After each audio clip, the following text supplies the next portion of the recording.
Hello, everybody, and welcome to The Block, the all sports podcast show presented by Around the Block and StreamYard. We're excited to enter a new chapter here of sports, and we're going to be covering everything at least once a week for weekly installments of anything sports wise, and we're here to give you the sports media for it. So, our starting headlines tonight, first off, you got to go to Duke with Coach K in his last game. The number 4 ranked Duke team lost to North Carolina 94-81 Saturday night in Coach K's last game at home. After the loss, Coach K stormed off the court and immediately came back to say his goodbyes and also apologized to his fan base about the tough loss to his rivals. LeBron James and the desperate Los Angeles Lakers faced off against Steph Curry and the Golden State Warriors. James, in desperation mode, dropped 56 points in a 124-119 win. The Warriors have now lost 4 games in a row. Other headlines in the NFL here, Amari Cooper. There have been multiple reports from NFL analysts that the star wide receiver from the Dallas Cowboys is likely to part ways with the team. And before the league year, if the team does drop him, they'll be saving about $20 million. That will be decided in the next couple days. Another headline we've got is the MLB Lockout. The MLB season is currently at a stalemate. The lockout has canceled the start of the regular season due to labor talks, and the players have been vocal on the subject. It's been reported that the next week of series could likely be canceled. In the follow-up with the last headline, the NFL Combine was held at Lucas Oil Stadium in Indianapolis this past week. Lots of players stuck out, including Georgia tackle Jordan Davis, running a 4.78 in the 40-yard dash. Davis was officially weighed at 341 pounds. Now let's head it over to Ben and Tim as they break down the top news in basketball this week. Thanks, Matt. Appreciate it. Welcome, everyone, to the first ever episode. I am here along with my good friend Tim. Tim, why don't you, before we get into some basketball news, tell everybody a little bit about yourself? Hey, everyone. I'm Tim Rodriguez. I'm a student at Florida State University. My specialties in terms of sports is, the NFL, the NFL draft, but also the NBA. I'm very much a football guy, but basketball was definitely my first love. Excited to talk some hoops with Ben and excited to be on the first episode of the show. Yes, of course. For those who don't know me, I'm Ben Shoop. If you can't tell already, I'm a Buffalo Bills fan, born and raised in Buffalo. But on the basketball side, root for the Celtics. Long history there, but we'll get into some NBA news. Recently, the NBA trade deadline passed a few weeks ago, so let's talk about the biggest deal of all. The 76ers and the Brooklyn Nets placed a deal. James Harden is heading from Brooklyn to Philly, and going back to Brooklyn is Ben Simmons, Seth Curry, Andre Drummond, a 2022 first, unprotected, 2027 first, protected, and going back over to Philly again is Paul Millsap.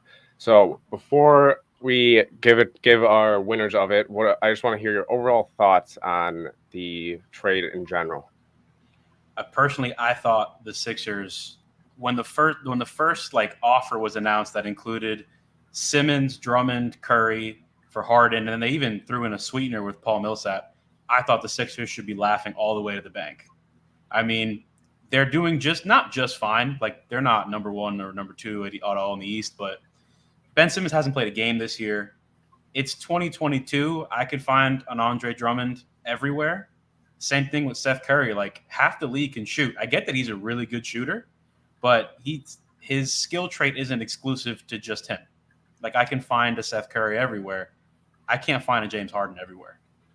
Yeah, I'm not gonna lie. My first thought when I first saw the trade, I liked it on both sides. I thought Brooklyn, it was time that they kind of got rid of James Harden, and you could kind of tell it wasn't really working there. There was some turmoil, also with Kyrie there, and I mean, I've liked Ben Simmons. I thought he's always a good player. Obviously, has the shooting problems, but to pair him with two guys like Kyrie and Kevin Durant, they can take all the shots. You don't need Ben Simmons to take the shots. I thought it was a perfect pairing for the Nets.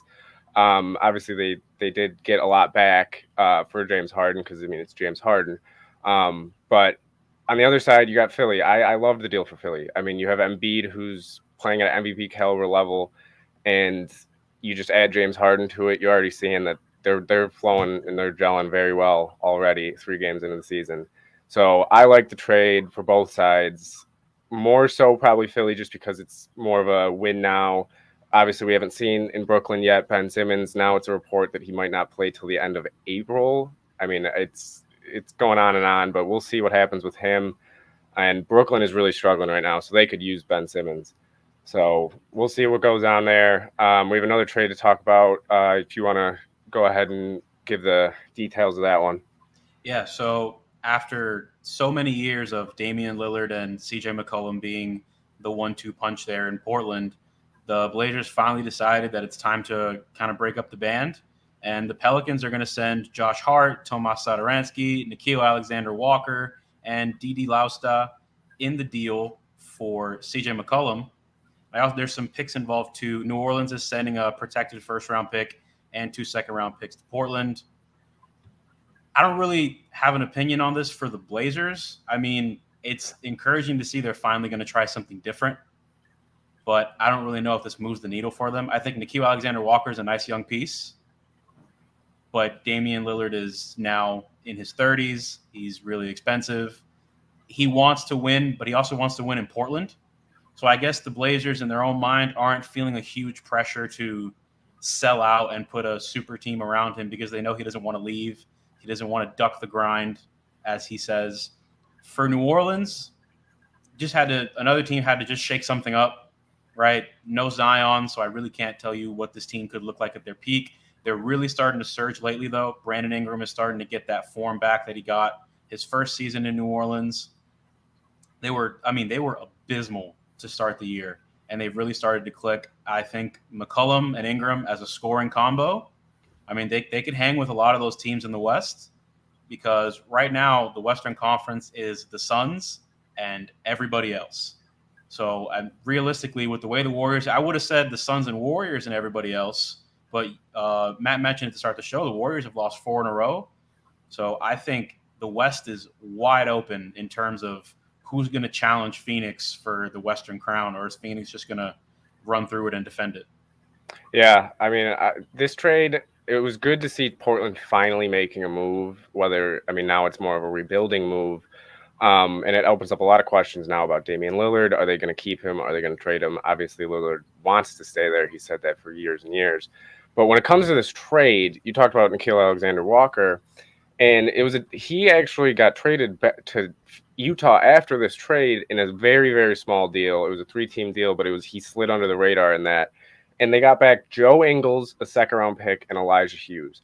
Now, Nickeil Alexander-Walker was honestly the only part of that deal with McCollum that I thought was really the only good piece that they got out of it. You got Josh Hart out of it. You got a couple other guys like Satoransky. But the only young guy that I thought could make a difference down the road was Nickeil Alexander-Walker, and then they ship him off for Joe Ingles, who's hurt the whole rest of the season. Yeah, torn ACL. Yeah, a second-round pick and Elijah Hughes. I mean, Elijah Hughes, most people have never even heard of him. So I liked the deal at first, but once they made that move then to trade Nickeil Alexander-Walker, it really it made me question, again, what are the Blazers doing?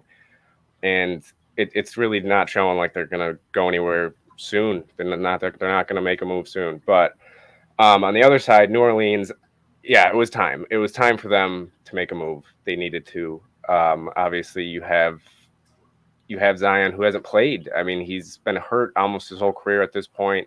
You need to make a move, and McCollum has been he's gone over there and he's really produced. So I like the trade from New Orleans side, and I think it was a good move.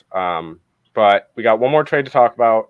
It was involving the Washington Wizards and the Dallas Mavericks. It was kind of a shocking deal. Kristaps Porzingis is going from Dallas to Washington, and Washington sent over Spencer Dinwiddie and Davis Bertans. It's a really interesting deal in my opinion, but first I just want to ask you, who do you have as the winner of this deal? I think it's the team that gets rid of Kristaps Porzingis, right? He is not the unicorn that he used to be. Whether it's the ACL injury or just his play style has certainly changed since the ACL injury. And we don't realize this during the regular season because there's 82 games. On top of that, he misses a good chunk of them. and he plays with Luka, who's so ball dominant. But when the playoffs come around and the spotlight is on Kristaps, he's just big and tall and fast and can shoot. But I mean, this guy's getting paid top dollar. He was acquired for top dollar in that deal, 2 first-round picks. He wasn't making pretty much any impact in Dallas. Like, you see these playoff series they play against the Clippers seemingly every year. It's Luka. It's the Luka show, and then occasionally it becomes the Tim Hardaway show. Kristaps had become a 7-foot spot-up shooter, which they got back in Davis Bertans, who's about, $15 million cheaper and doesn't have the same type of expectations. If I just wanted a 7-foot spot-up shooter, now I got him, and I have a backcourt mate for Luka, Spencer Dinwiddie, who is, to me, one of the more underrated players in the league. I mean, he's a 6'5" long guard, good enough jump shot, good enough handle, can play some defense. We saw when the season started for Washington, they were kind of the reverse New Orleans. I mean, Washington was first in the East for like the first month and a half, and then they totally bottomed out. And the Bradley Beal injury definitely played into that. And now they kind of blew everything up midway through. But I look at Dallas. This makes Dallas infinitely better. They become, to me, a player in the Western Conference. Like I talked about how it's so wide open outside of the Suns. I think Dallas, with Luka, with Dinwiddie, with Bertans, they can hang with anybody now. They've got some shooting. They added some much needed defense. My big problem with Dallas has been they just got a bunch of guys who don't play any defense. And now they have Dinwiddie, and now you can put Jalen Brunson on the bench. And now I really trust everyone who can handle the ball in Dallas. You have 3 guys who can handle the ball, distribute, and score with Brunson, Dinwiddie, and Luka. Yeah, I like the trade for Dallas, definitely getting rid of Porzingis. The only thing I would have liked if they would have got back a pick with it. Obviously, it's tough to trade a contract like Porzingis, his contract, especially when he's not playing at the level of that contract. And Dinwiddie's great, but Bertans, it is a lot cheaper, but it's still for another 3 years. You got him for $16 million a year.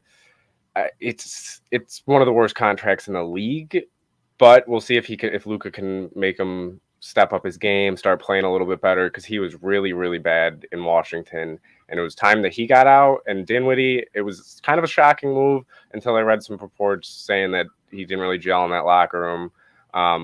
But I would have liked Dallas to get another pick back, maybe not even gotten Bertans back, just so they really could clear up cap space, and then maybe go after a supermax guy as soon as you hit free agency this upcoming year. But yeah, I mean, Washington, I don't really know what they're doing. It doesn't really make too much sense, just because, I mean, you already have Bradley Beal on that big contract. He obviously wants to stay, so you're going to be paying him for a while. And now you got Porzingis for another few years on that massive contract. It sets them back in their rebuild, in my opinion. But, I mean, we'll wait and see. Before we get done with the trade deadline, let's go over our winners and losers of the trade deadline. First, who is your winner of the trade deadline? I think my winner is the Sixers. I talked about it before. I said they weren't top 2 in the East. They are technically tied for second. But I look at the top teams in the East outside of Chicago, who can score like crazy. They have scorers everywhere. But I look at Miami. I look at Milwaukee. I look at what Philly was before this trade. I look at Boston. They're all elite defensive teams. But outside of Boston, who has Jason Tatum, they can go into offensive lulls at times, right? If a team figures out how to contain Giannis a little bit and Chris Middleton isn't in a groove, I mean, Milwaukee can go long stretches without elite scoring. You know, the Heat can go elite, like long stretches without elite scoring because they're a big, ball movement, move the ball around type of team. Philly was that before, right? Your best offensive weapon was Joel Embiid. And if it wasn't Embiid, Tobias Harris has to carry your offense. And trust me, it's not going to work in the playoffs. But now you have James Harden, right? The thing in the East is outscore these teams because sometimes they'll just shoot themselves in the foot and they won't score. I think Philly's chances of winning the East skyrockets with James Harden. And to me, you don't lose that much because Ben Simmons just wasn't playing. Yeah. I mean, perfectly said. Yeah, you really replaced Seth Curry and Andre Drummond with James Harden. I mean, you can't really get much better than that in 2 first-round picks. For my winner, I'm going to go with kind of a sleeper team. I'm going to go with the Pacers. And they made that deal with the Kings to get rid of Sabonis. And you bring in a guy, though, you bring in Tyrese Halliburton. you got him for another 4 years, and now on top of that, he's going to want to stay because he was very loyal to Sacramento. He's now probably going to be very loyal to Indiana. You probably got him for another 8 to 9 years, and now on the Sacramento side, there's no guarantee that you keep Sabonis for after those 2 years of his contract being up. So the Pacers, to me, you get a young guy that you can really build your franchise around. You got rid of Sabonis, who, he was a great player. He wasn't too old, but you weren't going anywhere with him, and he wasn't really part of that future for them. So I think Indiana made some great moves. I think that they got some young talent. Halliburton, I love it there. I think he's going to thrive there. So that's going to be my winner. And for my loser, I'm going to go with the New York Knicks.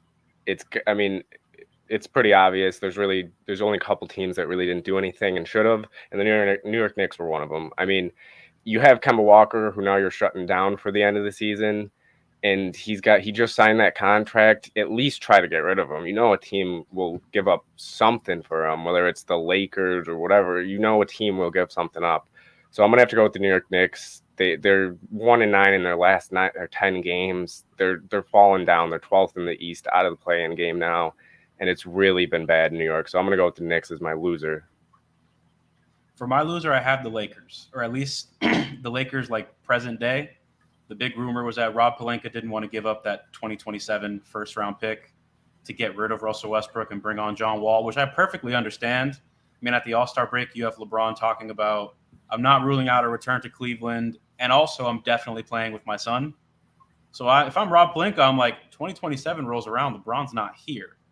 And if LeBron's not here, all these veterans taking less money aren't here either. I'm probably back in a rebuild. I'm going to want my 2027 first-round pick. Because right now, the Los Angeles Lakers are the Los Angeles Lakers brought to you by Clutch Sports. We know LeBron wanted Russell Westbrook. LeBron got Russell Westbrook. And it wasn't a bad move at the time, right? They didn't give up anything crazy for Russell Westbrook. It just didn't work, right? Those type of moves happen in the NBA. You think it's going to work. It just doesn't. It's no one's fault. And they tried to break it up, but Houston would not. Or am I wrong? Is John Wall still in Houston?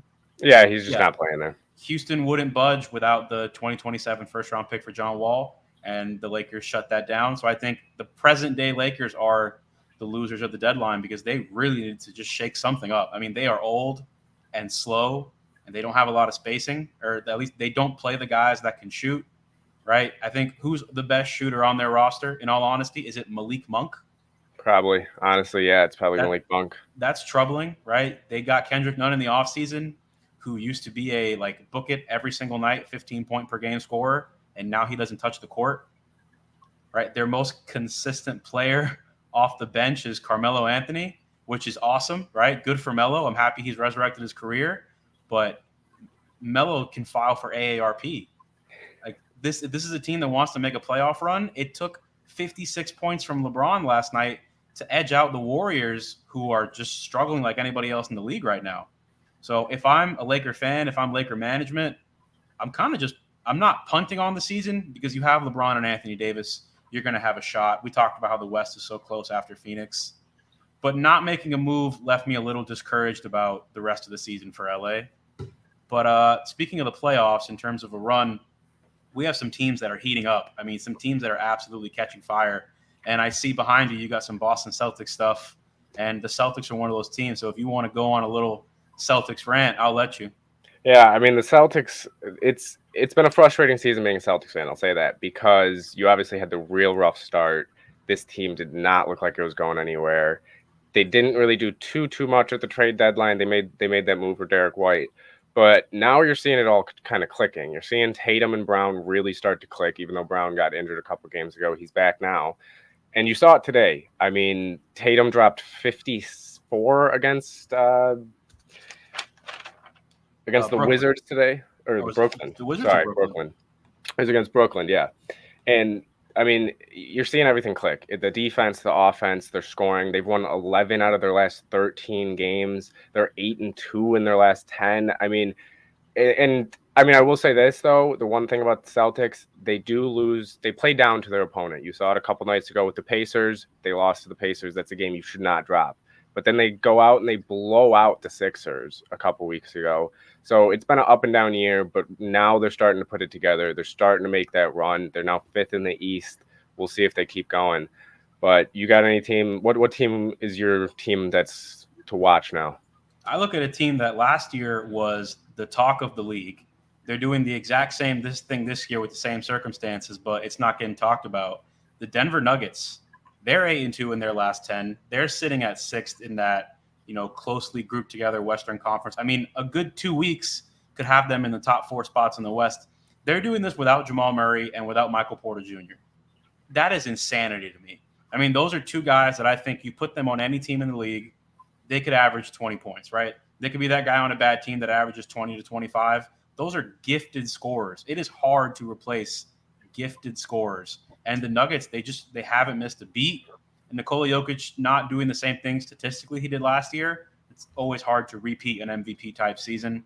But I think that is a team that when they get those guys back in the playoffs, I would probably have them as the favorite in the West. I mean, how could you, like, up there with definitely with Phoenix and Golden State? I'm not that encouraged by Utah. I think they're a regular season type of team. But man, Denver adding Murray and Porter back by the playoffs, if those guys can gel. I know there's always been a little bit of tension with Michael Porter. He doesn't believe he's a third option. He was his entire high school career built to be the number 1 overall pick. The next Kevin Durant. Back injuries have really slowed him down. And the fact that he can be an elite defensive player, he just doesn't want to be. Right? He's a scorer, but hey, it's 2022. It's all about putting the ball in the bucket. I think once they get those guys back, they can do it with anybody in the NBA. Yeah, they've been killing it. I mean, Jokic is that type of guy where he does everything, and on the court watching him, it's one of those things where no matter how much they're down, you can't count them out because they got Jokic. And adding Jamal Murray back soon, it's gonna really make something dangerous there down in Denver. One more team I want to talk about, though, at least on my side, I got the Miami Heat. All right. They are so underappreciated in this league. They've been first in the East for a couple weeks now. I mean, they've been up there for the whole season. They're the best defensive team in the league. They got players all over that can score the basketball. You got Jimmy Butler, Tyler Hero, Duncan Robinson. If he's on, obviously he could be a little inconsistent. Bam down low. I mean, and Kyle Lowry. I mean, you got guys that have been to the championship before, that have won it before. I mean, others that haven't won it. But you got guys in the locker room that know what they're doing, and I really think Miami could be the favorites in the East, and it's not talked about enough. Everybody talks about the top 8 teams in the East, and they mentioned Milwaukee, Philly, even still Brooklyn. Even though Brooklyn's the 9th seed in the East, they're still mentioned, and yet Miami doesn't even get a comment about them, and they've been leading the East. They're 43-24. It's ridiculous how good they've been, and nobody talks about it. I appreciate that, Ben. You get a pass for being a Bills and Celtics fan because you brought up the Heat. Heat culture, Heat Nation greatly appreciates your efforts. Yeah. We're just fine being under the radar. I mean, last year when everyone thought, they're going to defend that Eastern Conference crown, they had a 7-week offseason. You saw the same thing with the Lakers. Those two teams were gassed. The Lakers got older, which is why they're not, doing as much. The Heat added Kyle Lowry, and I just wanted to go on a little thing right here. It's the bench guys that have really just brought this team up because Jimmy Butler and Bam have missed a bunch of time. Kyle Lowry's missed a bunch of time. Guys like Gabe Vincent and Max Strus and Dwayne Dedman, I mean, hats off to all of them. They will soon be on other teams making a lot more money than they make right now. Yeah. I mean, I've been saying it all year. It's a disgrace that nobody talks about them because they really are that good. And it pains me as a Celtics fan to say it, but they really are. And every time we play them, I do not expect us to win. But all right, let's get into, though. We have a new segment that we're going to be doing every week called Around the Block with the top 5 players of the week. We're going to go around the block and go over our top 5. I'll start it off with number 5. We're going to go with Trey Young. Trey Young's been outstanding this past week. He's dropped 25, 39, 31, and a little bit over a week ago, he dropped 41. And these are against pretty good teams. The Wizards, they're not the best team, but the Bulls are a very, very good team. The Celtics, another very good defensive team, and the Raptors, who are a team that they've been shaky ever since the All-Star break, but they're still a very, very good team who have plenty of talent across that board.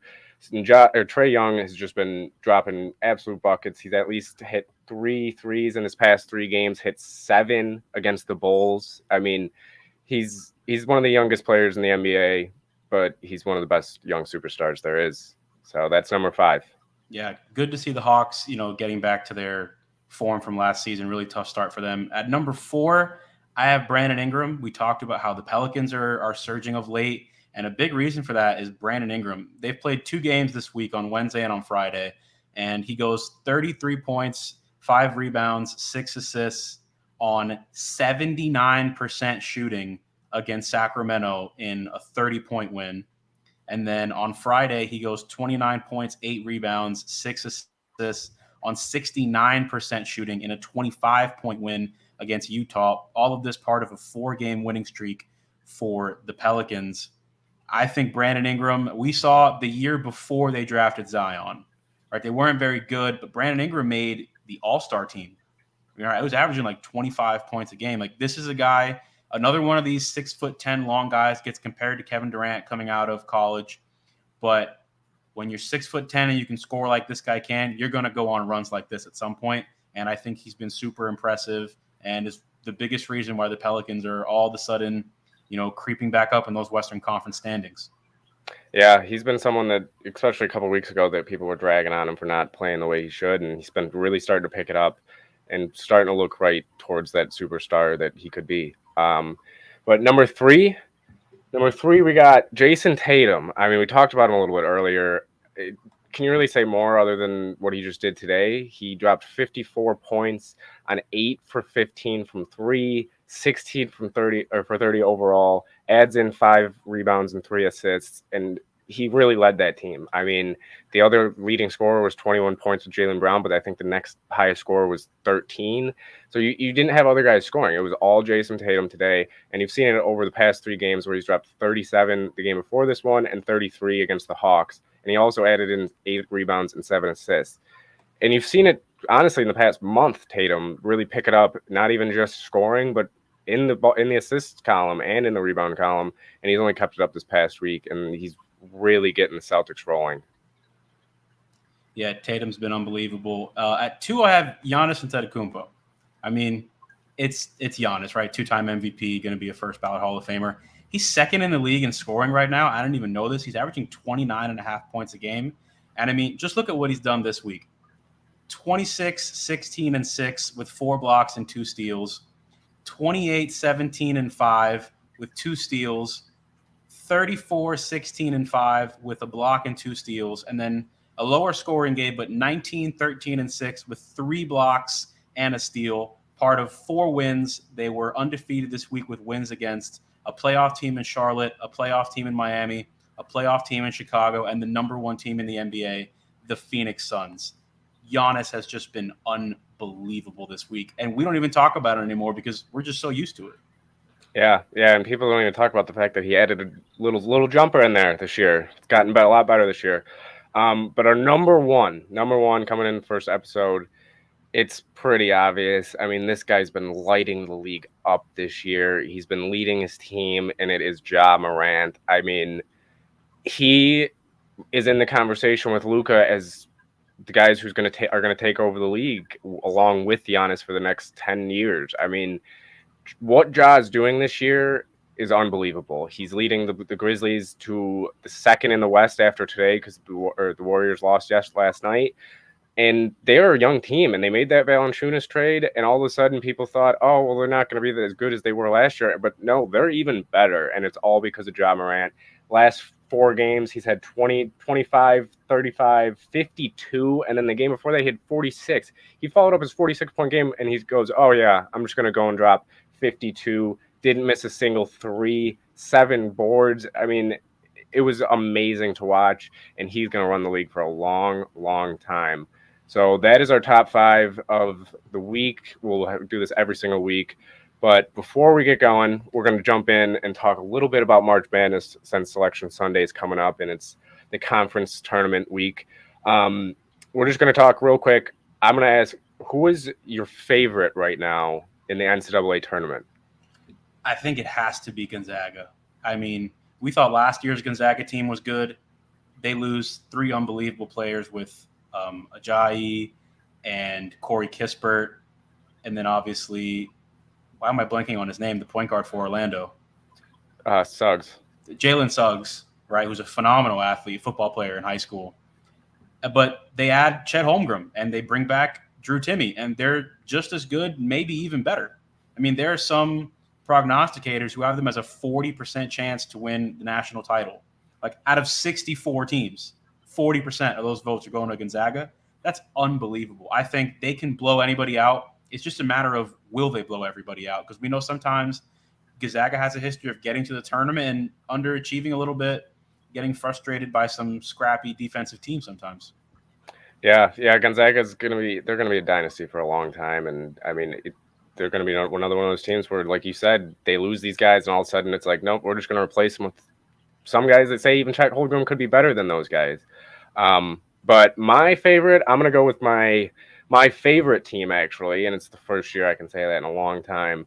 I'm gonna go with the Auburn Tigers. They've been a little shaky recently, but they got Jabari Smith Jr., who to me has this past week solidified himself more as a top 5 pick in the NBA draft this upcoming offseason.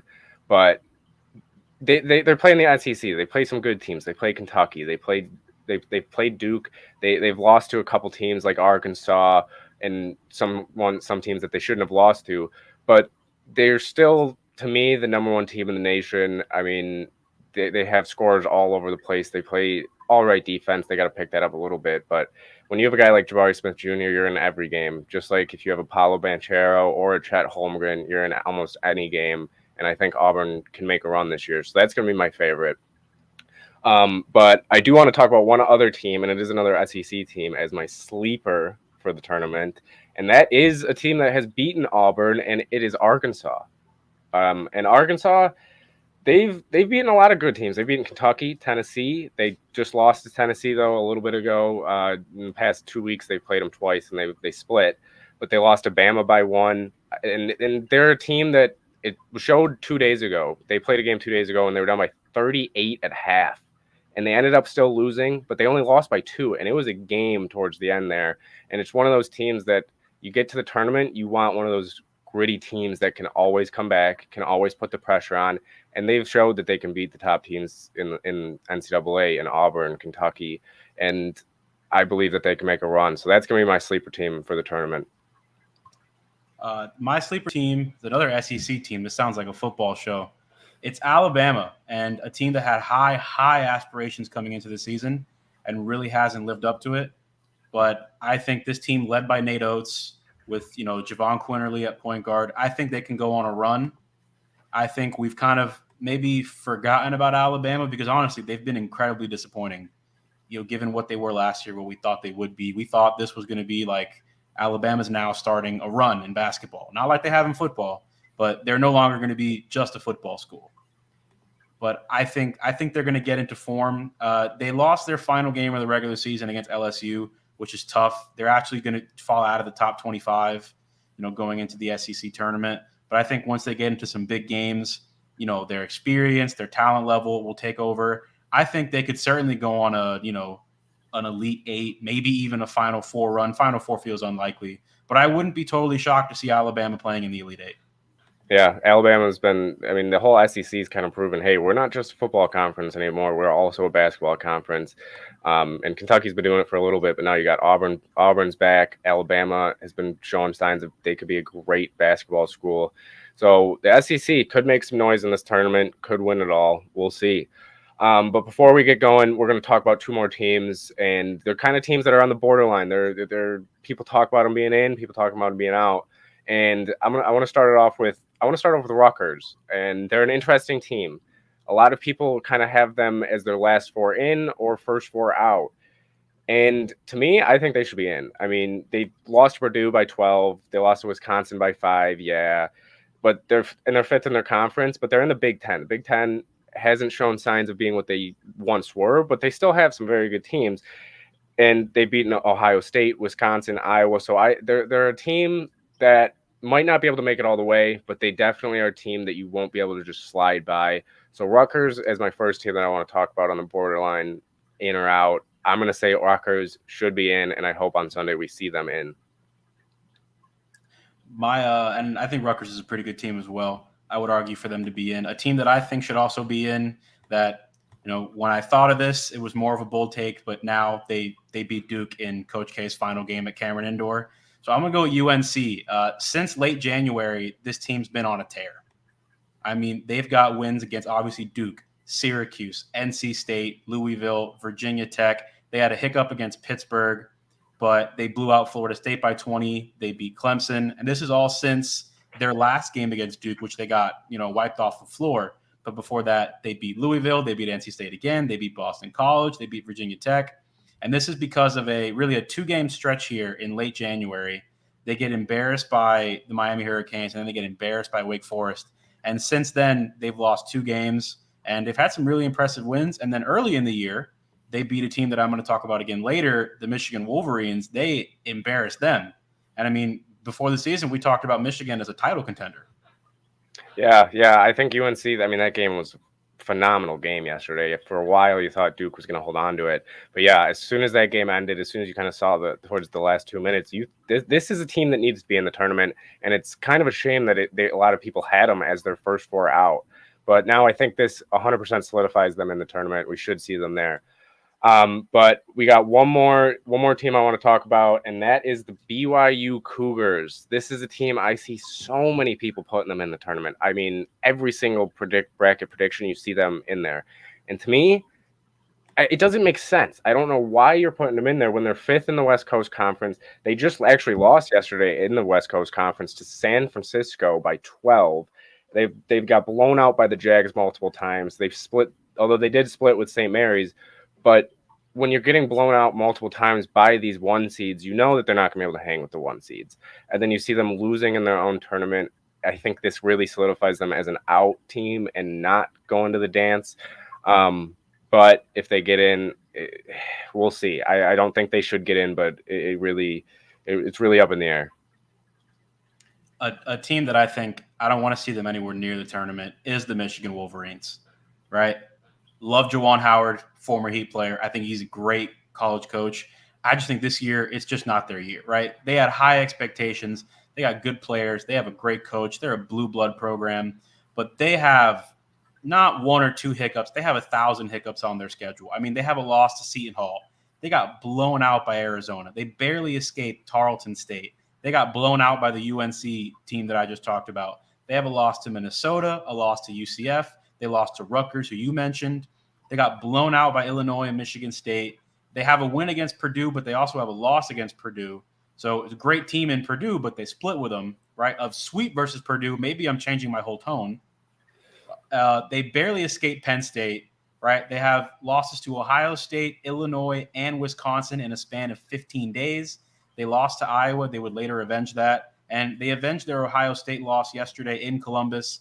But to me, it's a little bit too little too late for me. You had, how many months to show me that you were a team that could live up to your name, the history of your program, and they just didn't, right? Obviously, I don't care about the Juwan Howard incident. Made a mistake. He served his time, right? I think yesterday was his last game of suspension. That doesn't factor in my decision at all. They were just extremely underwhelming this year for me. Yeah, I completely agree with you. I mean, even Purdue, you say they're a very good team, but they've been talked about as the frauds of the tournament a lot, and you've seen it a lot recently. So even those losses that are close losses, it's not too impressive. But all right, that's going to do it for us as the NBA college basketball segment. Thanks everybody for listening. We got a lot of news coming up next week. I mean, Selection Sunday coming up. But we're going to pass it over to Shane and Evan with baseball. So go ahead, guys. See you on next.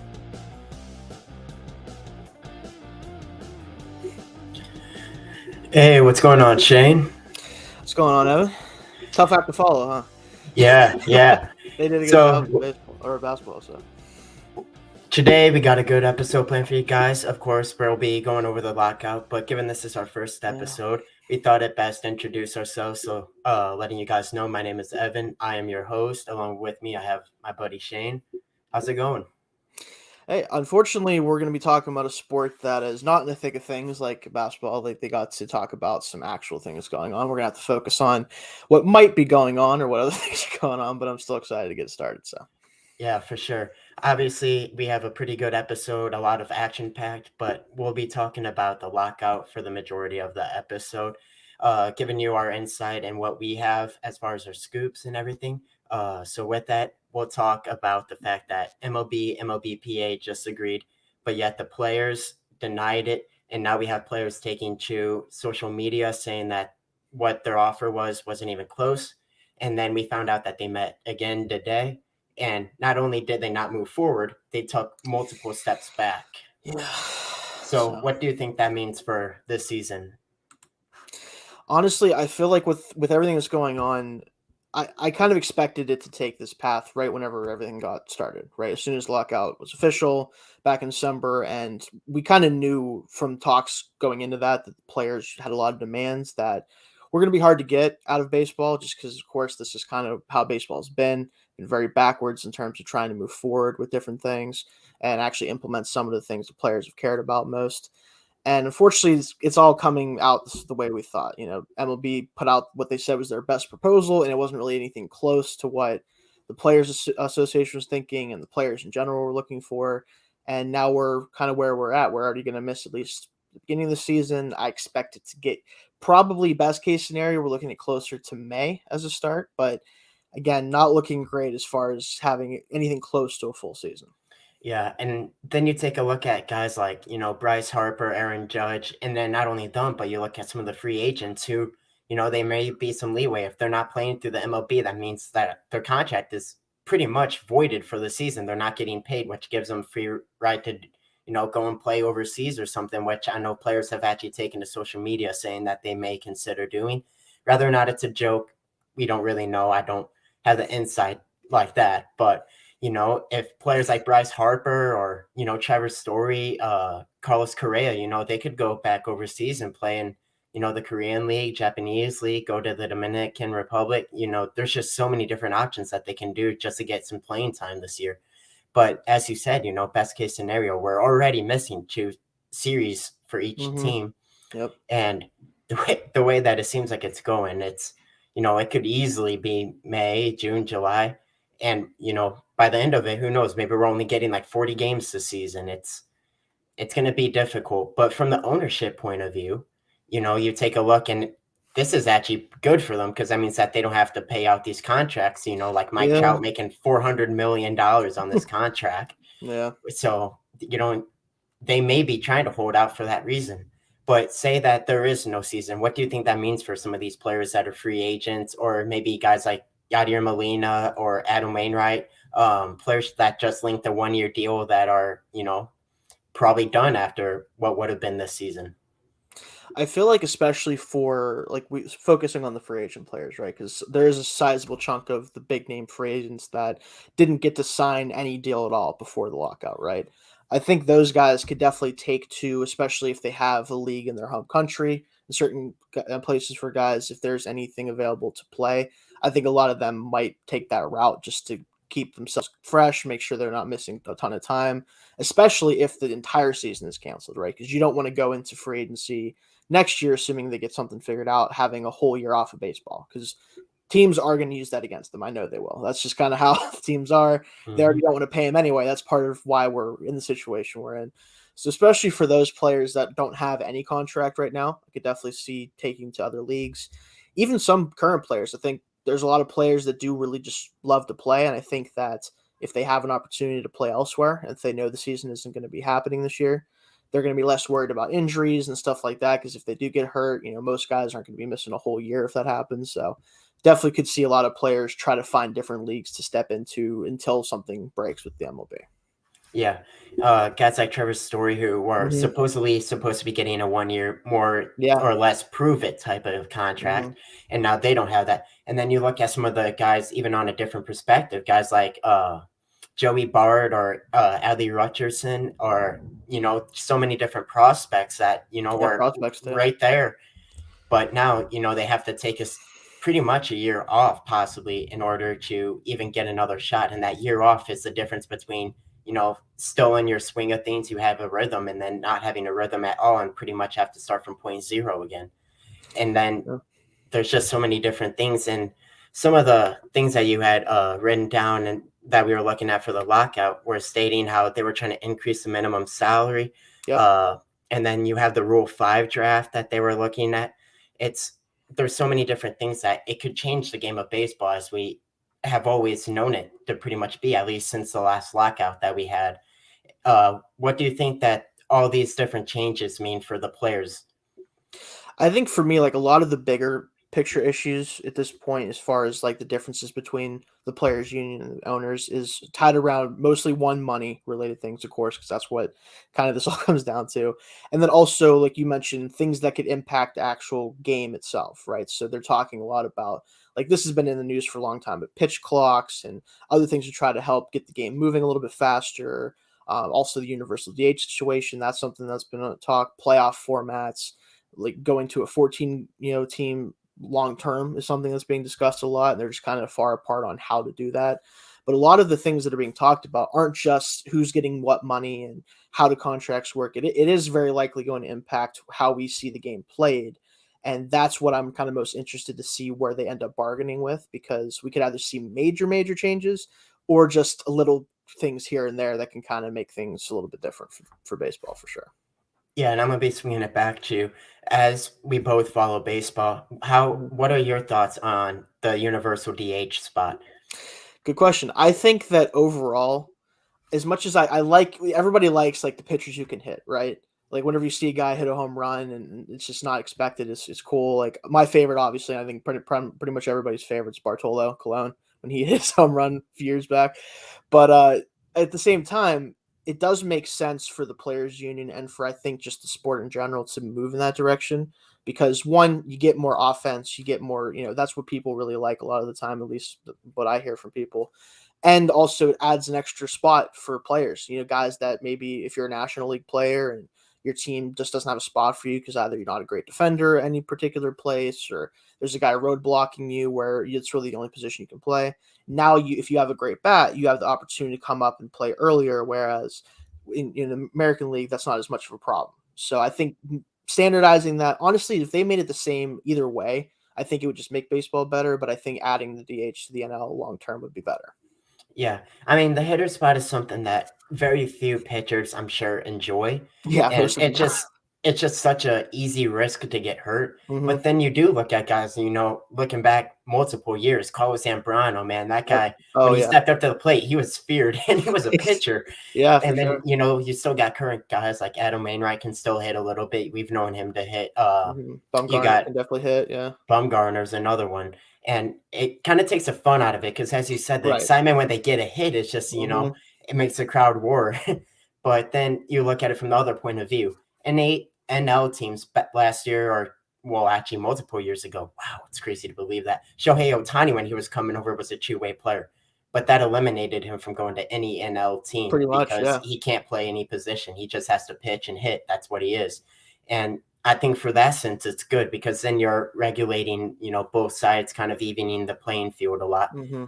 But at the same point, I mean, I feel like a broken record, but it's fun seeing these pitchers hit when they do. That's the balance, right? Is like, it's fun, but 90% of the time you're watching a guy go up there and just try not to get hurt.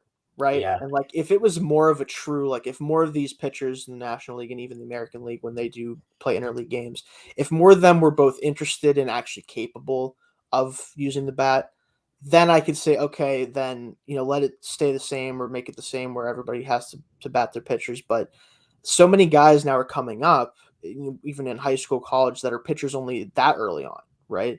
And it creates a situation where if you're a guy who never had to hit in high school, even, or especially college, now it's something else you have to focus time on just to be good enough to not be embarrassed, right? I'd rather just let the guys, baseball is already a specialized sport enough as it is a lot of the time. Like, there's not many true 5-tool players, obviously. Making it harder to be an MLB player is never really the right way for me if you're trying to develop players and get more stars in the league. If there's a guy who can really just swing the bat, but again, he can't play defense at all, I don't think we should exclude that type of talent just because he can't play, anywhere in the field. So, yeah, the 5-tool thing is, you said, I mean, even look at some of the guys that just coming into the MLB were supposed to be 5-tool players. And you look at some of that list and it includes like Yohan Moncada. I mean, bad example, but Acuna, I mean, what he did as a 5-tool player is what the standard is. But how many players in the league are even close to that standard? Again, it's just hard. Like baseball is a hard enough sport just to be able to hit well or field well, right? It is. And to expect these guys to be good enough at both all the time is just hard. And it takes away potential players that we could see.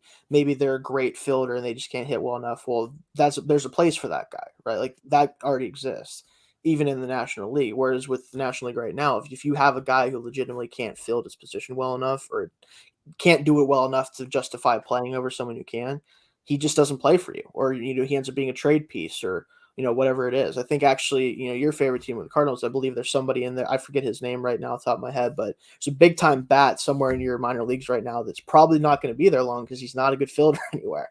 And I have to double check that. But again, Nolan Gorman. That might be. I think it is. Yeah. Yeah. Again, a guy like that, what happens with him? Does he just become a trade piece? And like that's fine, if you can get prospects back for him. But I don't want to have a guy like not end up being a good fielder, and if he's a National League team, now all of a sudden he's just a trade piece. Like it's not good. Yeah.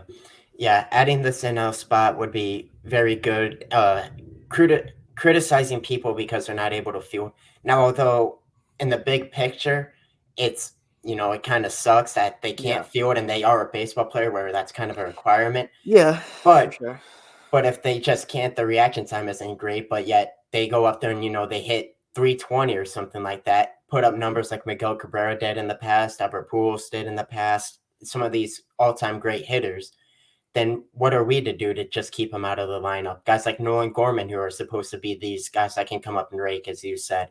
But obviously he makes a lot of errors. And you're pretty much, diminishing his dream, even though he's still got talent to be a top-tier hitter in the league. And that's where that NL spot would just be very good as far as that. But kind of switching gears a little bit here, I'm looking at a list of free agents, and, there's still a lot of names out there. We're looking at Clayton Kershaw, Zach Greinke, Freddie Freeman didn't sign with Atlanta, Nick Castellanos. Say that we do get a season, but say it starts up in June. What do you think that means for some of these players that can't be signed until this agreement's, finalized? I think for some players, especially like looking at a guy like Kershaw, right? Like there's a lot of conversation about, is he just going to hang it up with the injuries he's had? And with, the Dodgers are going to bring him back. I'm sure if he wanted to be back, they'll bring him back. But a guy like him, maybe he decides, you know what, I'm going to take this year off. I'm going to just let the season play out, and I'll try to get as right as I can, and I'll come back next year. You mentioned Molina and Wainwright, they're not free agents, but guys in that tier of like an elderly player that is close to the end, instead of signing with a team for 80 games or however many games we get, do they just say, you know what, we have an agreement in place, I'm already halfway through the season at this point, let me just kind of take a back seat and let things play out and join somebody next year? Those guys are the ones I think they're going to be affected the most. The big time guys are expecting, 3+ year deals or longer. Correa, like he's not going to be affected, I don't think at all. Like he's going to get whatever deal he would have gotten before. It's just going to be under this new rules. Even a guy like some of the guys like Castellanos and some of the other big time hitters, like as long as if they want a longer term deal, they're still going to be able to get it. And I think that's really for them isn't going to impact them too much. Yeah, these guys, as I had mentioned earlier in this, Trevor Story, who was looking at a prove-it deal because he's been up and down the past couple of years, but it's hard to really put him on that because of the weirdness with COVID and everything. Yeah, the Rockies that have been, people have been so up and down the past couple of seasons that it's kind of hard to get a gauge on what player they really are. Have they really taken the drop? Are they really, a top-tier player like we think them to be? I mean, it takes a lot to be a top-tier player, and if you perform like that, it's in your blood, unless your name is Scooter Jeanette, and you just go off, and then I don't understand that. I still don't understand it, but that was an interesting guy. So it's Trevor's Story 1 year deal. I think it affects him quite a bit because he's not going to get the same money. So does he take a backseat and then just kind of hope that he gets back to the player he was, or does he still look to sign and hopefully just play in those 30 games, take the league minimum whenever they decide on that, which right now I think that MLB had 700,000 listed as the MLB minimum. I wanted to move that up, Yeah. And so, maybe he just takes that contract, plays in 40 games, hopefully win a World Series, and then, sign another deal after that if he performs. But he could even be hurting his stock even more if he goes and does that, taking that 700. And if he only hits, 210, 220, put up maybe 10 home runs, maybe, then he's not going to get anywhere close to the contract he might get should he wait. And it's such a give and take situation with everything that it's going to be hard to really judge, people's value now. And maybe that's where, once again, going back to what we were saying earlier, going overseas and playing for the rest of the season, signing that 1-year contract and trying to come back over would be beneficial to these guys. So looking at some of these free agents, we'll stay on this topic. What do you think some of these free agent guys may end up if the league decides that they get this deal in place and they're able to play again? I think really like where they're going to end up is still very much up in the air because, again, certain teams in the situation, let's say we do have like an 80-game season, right? There are certain teams that are going to prioritize signing somebody, whether it's on a 1-year deal or even some of the longer deals, some of these players because they're willing to go for it right now, right? There's certain teams that have that mentality. Other teams, like my favorite team, the Pirates, which if you couldn't tell, probably a Steelers guy here, just Pittsburgh guy in general, they're not going to do that type of thing, right? Like they're not going to probably be adding anybody of importance with that situation if it's only an 80-game season because they don't care about going for it ever. But so guys like, Correa is still probably going to be attracting most. I still think he's going to end up with the Tigers. It just makes a lot of sense. They're trying to get things rolling now. They have money to spend on guys like that. So he's going to be going there probably. Freeman, I'm going to be surprised if he doesn't sign with the Braves again, just because I expect him to be one of those guys that's a lifetime Brave. But after you get through those two guys, like the questions really kind of fly because Chris Bryant is another big one. Like, is he going to go? The Giants obviously have him right now or had him last year. Does he want to try to run it back with that team? The Mets were in it for a long time. Does someone else jump into the race for him? Those players, once you get past the top two guys, really are the bigger questions of teams that maybe you didn't want to sign them before or weren't interested, maybe are going to try to jump in on like a 1 or 2 year deal race to get those guys for a certain season and try to go for it this year. Yeah, I mean, some of the teams, it's hard to judge where these teams are going to try to stand. Are they going to try to pull from the prospect pool? Or are they going to go out in free agency to sign them? And that's where, teams like my team, the Cardinals, are, kind of in a weird spot because are they going to pull from the prospect pool or should they go out and hit free agency knowing their very bad history of signing people? I mean, it's just pathetic how bad they are. But, going out and signing their weakest spot of shortstop, Trevor Story's, sitting right there. Go after him, go after Carlos Correa. It is a luxury tax. So, you got a little bit more leeway as long as the ownership wants to go out and spend money to win this World Series. And it's been a little bit since they've been there. Yeah. But as you said, the Tigers want to get things rolling again. It's been a little bit for them. I could see the Red Sox still making another push, the Giants making another push. There's a bunch of teams out there. And then you look at teams like the Pirates and, they're going to want to build up young. So they could still be looking to sell a couple pieces that they have. Brian Reynolds is coming off a pretty good season. And then he's one I'm worried about going. Yeah. So, but yeah, you're right for sure with that. Yeah. So maybe you guys look at selling and then trying to, or maybe you look to build around those guys and create a team through signing and free agency. I mean, what they're going to do is just so unpredictable at this point. But the one thing that we do know, and the one team that we do know is going all in, is the Mets, who have been a disaster. And that is with a capital D. Terrible.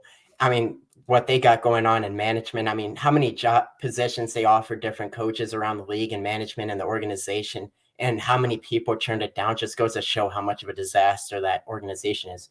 But then they brought in Max Scherzer, who's one of the best pitchers in baseball, if not the best pitcher in baseball. Last year, yeah. And, they're starting to bring guys in again. They got Francisco Lindor, who he had a bad season, but now that things are starting to get back to normal. Well, I guess they're not getting back to normal anymore.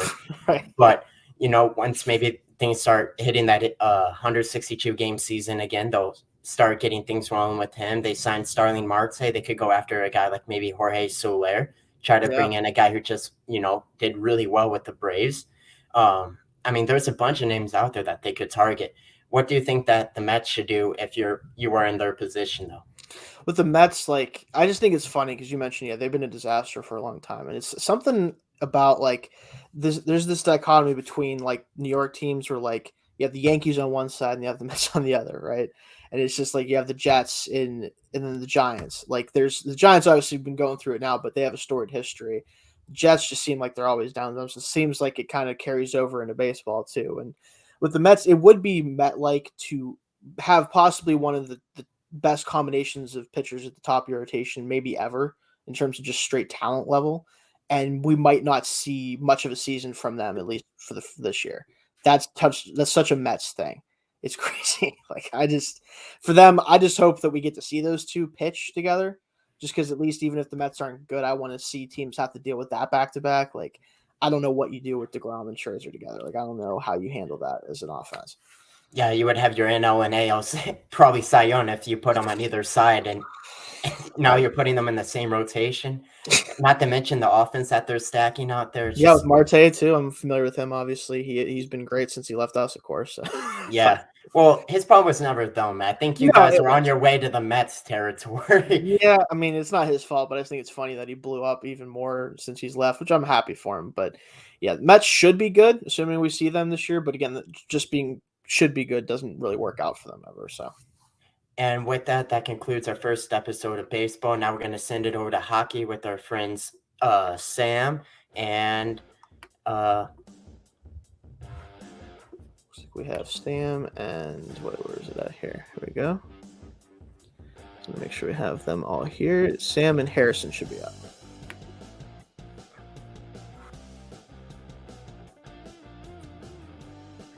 All right, so I guess we're starting hockey. I'm going to wait for my co-host, Harrison here. But welcome in to the hockey block of this.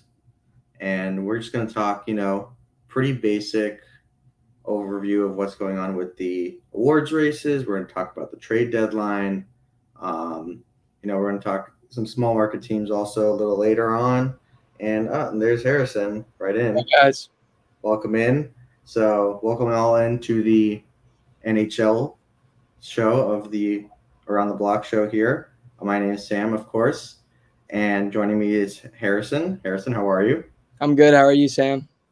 Pretty good. Excited to talk about some hockey. So I'm just going to jump right in. We're going to start with the Hart Trophy here. Hart Trophy, for those who don't know, is the league's MVP. So I'm just going to give you all a couple names, and I'm going to give you a couple of names, and you just tell me, what you think of them, how you think they stack up in the awards. So first we have Austin Matthews. Austin Matthews, he's a superstar, been superstar for years. So he's always been a front runner for the Hart Trophy every year. So it's not surprising to see that he's doing well again. I mean, he's almost got 40 goals. We're a little halfway through the season, but I mean, he's on pace to have maybe a 50-goal season, Yeah, absolutely. I mean, he's been the best goal scorer in the league with Alex Ovechkin. I don't think that can be understated how good he's been this year. Honestly, if he wins MVP, I don't think it's the wrong choice at all. Some other names I think worth talking about are Igor Shesterkin, the goalie for the Rangers. What do you think of Igor Shesterkin's year so far? Shesterkin has played lights out this year. I mean, obviously he's the front runner for the Vezina Trophy right now.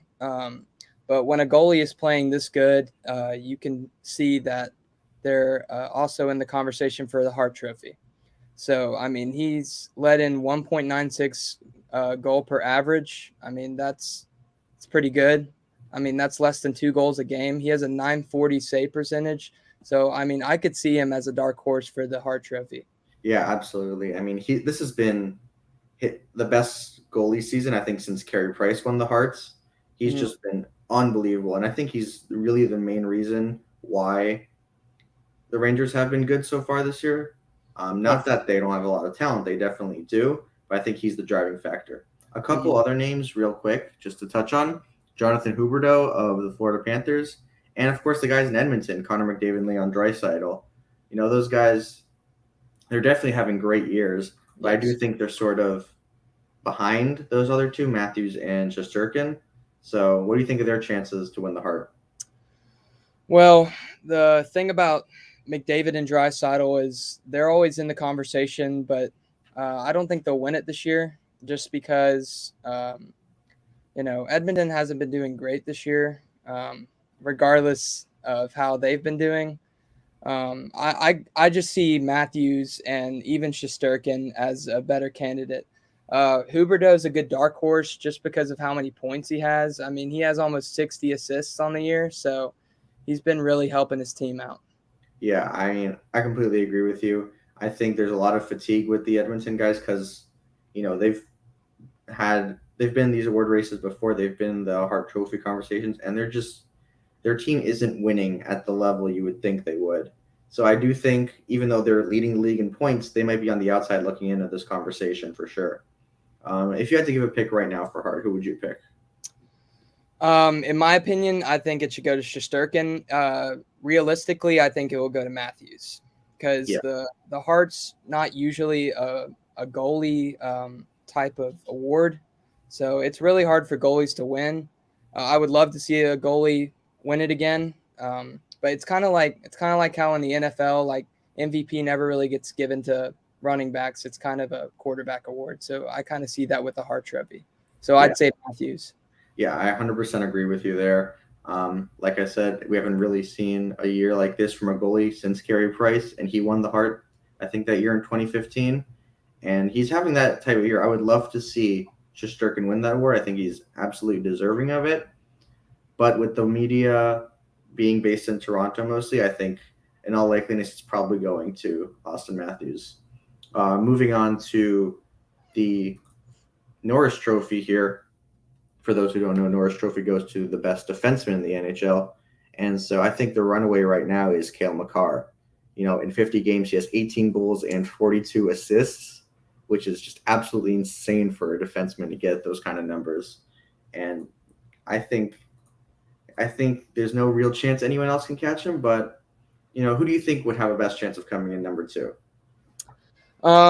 Probably the last two winners, either Adam Fox or Roman Josi, because they have experience winning this trophy. They've already proven that they're elite defensemen, so I could definitely see them catching him. But Cale Makar is just filthy on offense and defense, so he's kind of the best all around defenseman. So I don't really see anyone catching him either. I agree with you there. Aaron Ekblad, maybe. Victor Hedman, maybe. Victor Hedman always seems to find his way into the conversation. I mean, he's a very consistent defenseman in the NHL.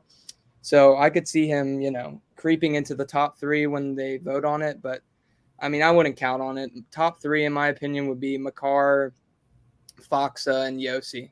And then I'd say Makar would win it. So, for sure, I think anyone else has an uphill battle to win this Norris Trophy this year, because Cale Makar has been just out of this world. I mean, some of the highlights, I don't know if you remember that overtime goal he had a few weeks back. Everyone knows that one. Yeah. Unreal. So I do not think anyone's going to catch him. If I had to pick someone, I think Aaron Ekblad would be second just because of the narrative behind it. He's the first overall pick who's kind of really sort of putting up together this year, really living up to his potential. Yeah.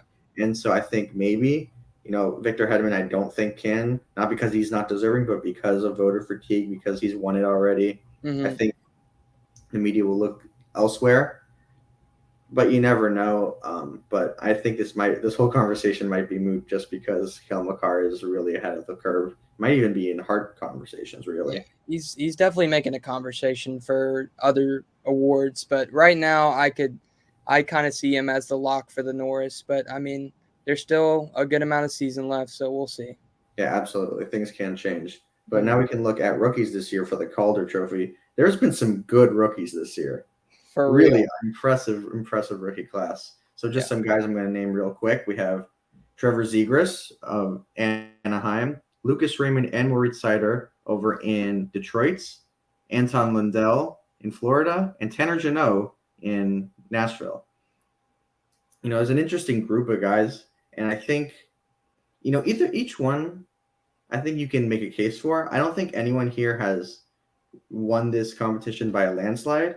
So who would you pick out of these 5 to win this award? So this is my favorite award because I feel like the Calder every year is just an interesting race. I mean, last year you saw like Robertson and Kaprizov competing. This year you got a bunch of players. I mean, I've been a fan of Trevor Zegras for a while. I mean, he's flashy choice, like he's very creative with how he scores goals. I mean, he's scored what is arguably maybe the goal of the year. He's scored a lacrosse goal. Only Michigan. 2 other players in the NHL have done that, and he's a rookie. So, and he also had a lacrosse assist. I mean, he's just insane at, getting the puck on his stick and scoring filthy goals. So I could definitely see them picking him because he seems to be the fan favorite. I mean, he got into the All-Star game for that breakaway challenge. Seems like a lot of people like him, so I could see the board voting for him for that. It's crazy to see 2 Red Wings players in the same conversation, but I mean, this has been talked about for a while. The Red Wings have a really bright future. They have a great front office. A lot of their rookies are really good. So it's kind of not surprising to see Lucas Raymond and Cedar both in the race. If I would pick out of the 2 Red Wings players, I would pick Cedar because I don't know, he has more points. He seems to contribute a lot more to the team. Raymond's a good goal scorer, but I could just see Cedar as a better long-time player. Yeah, absolutely. And you're right. Trevor Zegras is the flashy pick. He makes those incredible goals. He's talked about a lot. And, that does factor into awards, fan recognition. And I think that because of that, he's probably the front runner, but it's very close. If I had to pick, I would also pick Moritz Seider. I think for a defenseman to come into the league that young and to be as impressive as he has been, I mean, what's he putting up this year? Is 5 goals and 36 assists, right? And a +1 on a team that's, pretty average, and he's a positive player as a rookie defenseman. That's pretty rare. And I was really impressed by him when I watched him. He was the one that was capturing my eye more than anyone. He's just so dynamic with the puck at such a young age. And as a defenseman, he could really be a franchise changing player, I think. And so I would pick him, I think, for my rookie of the year, because you don't see defensemen this young coming in and being this effective. Yeah, we do have a few dark horses, though. We have Lundell that we would say is a dark horse, and Tanner Jeannot. I, as a Preds fan, have been very pleasantly surprised about Jeannot. Jeannot came into the league last year in a few games, but obviously he qualifies as a rookie this year. Yeah, absolutely. I mean, he hasn't put up as many points, but he's put up a good amount of goals for the Preds. I mean, he's almost scored 20 goals as a rookie. I don't know if he's leading the race for goals as rookies, but he's definitely up there. And he's one of the leading scorers for the Preds. So it's crazy to see he's doing great at this young of an age. I mean, I went to the Stadium Series game last weekend, the outdoor game, and I mean, he even scored a goal there. So he's helping the Preds out with their playoff push. Mm-hmm. Yeah, it's a great pick. I think a very nice under the radar pick. Do you know what line he plays on? I think he's a 4th liner, which is crazy. I mean, he gets elevated every now and then, but he's usually the 4th line. So the Predators call their 4th line the Herd because all of the guys on that line have animal nicknames. So they're kind of a scrappy line. So it's really cool to see a 4th liner rookie doing so well in the season. You don't really see that. Yeah, for sure. Yeah, I mean, limited ice time and still putting up those numbers is impressive. Similarly, Anton Lundell is a guy I watch a lot as a Panthers fan, and he's centering that 3rd line. And the season he's having, I think, exceeded pretty much all our expectations. Yeah. We did think he was going to center that 3rd line, but he's been so reliable. Yeah. In limited minutes, he's getting penalty kill minutes. He has almost no power play time. He got a little bit on the 2nd unit recently, but before that, he got almost no power play time. They use him as a defensive zone player, honestly. He takes face-offs in the defensive zone, and still he's putting up great numbers centering the line with Sam Reinhart most of the time. Mason Marchman gets in there too. Recently, it's been Frank Vetrano who's been on that other wing. And I think he's really a staple of that forward group that's been great. And even with the limited opportunity, he's impressing. Oh yeah, he's definitely been a pleasant surprise along with the Panthers as a team this year. Yeah, so for sure. I mean, he's a plus 30 as a rookie. That's crazy. That's crazy. Yeah. So any one of those guys, I think, would be a great choice. Probably Zekris, but any one of those other guys would be great too. Definitely an interesting race. Hopefully, yeah. Moving on here, we can talk trade deadline. Trade deadline's coming up in just a couple weeks now. Some big names that are possibly on the move. We could start with Claude Giroux of the Philadelphia Flyers. Claude Giroux's been their franchise for the last decade. Led them to a cup final one year. It's crazy to think he's going to be in a different uniform, most likely, just in a couple weeks. But his name's been on the block. And, what do you think of the suitors for him? Like you said, it's just, I know it's the end of an era. It's kind of crazy. Giroux has been the face of Philly for so long. It's going to be really weird to see him most likely in a different uniform. So it's really fun to see where he'll end up because he has a lot of awards under his belt. He has a lot of milestones under his belt, but he doesn't have a Stanley Cup under his belt. So I see a lot of these buyers potentially adding him to a contending team, and he can potentially win a cup this year. I've heard a lot about Colorado and Boston. That's kind of the front runners, I'd say, in the league. Colorado is interesting because they already got a high-powered offense. If they added Giroux, he'd honestly probably be on the third line or fourth line. But, he's consistently still scoring like 20 goals a year. So if Colorado added him, they'd just be even more lethal. They're already my cup favorites, so it'd just be crazy. Same thing with Boston. Boston has been really hot lately, especially with Jake DeBrusk. So if they added another offensive piece, it would be pretty good. But there are a few other suitors. I feel like he fits best with the Rangers. The Rangers have been pretty well this year. They obviously have some superstars like Panarin, but I feel like they need a solid third liner, and I feel like that's where Giroux would really fit in because they have the goalie, they have the first two lines that have been really generating some offense, but I feel like if you stick Giroux there on the third line, I feel like that's where he would fit best with the team. And then there's a few other teams, but those are the top three for me. I feel like New York is the best fit for him, but I feel like he's probably going to go to Boston or something like that for for probably a first rounder and some minor players. Yeah, that makes sense. You said New York Rangers are a great fit because they have that incredible goalie, the year from Shesterkin, and it would be nice if they didn't have to rely so much on him bailing them out of games. And Claude Giroux would provide enough offense, I think, to make them true contenders in the Eastern Conference. And Colorado's a scary one, really. Colorado is scary. They have this already a historically good offense, and I don't even know where he would fit. But if that's their strategy, just absolutely overpower teams, it could work.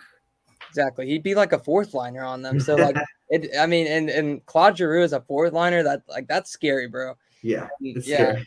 But I agree with you there. I feel like honestly, if the Rangers do try to make that push for him on the trade deadline, I think it would really work out for them because I feel like I do think the Rangers are a playoff team, but I feel like if they want to make somewhat of a deep playoff run, they do need that depth on their third and fourth lines, and I think Giroux is definitely the answer to that.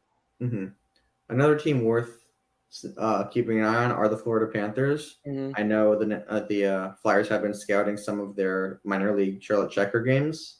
They have pretty high interest in Owen Tippett, from what I understand. Yeah, and so a Giroux for Tippett plus stuff trade makes a lot of sense. I think for the Panthers, at least, there's a spot on their top six that he could occupy.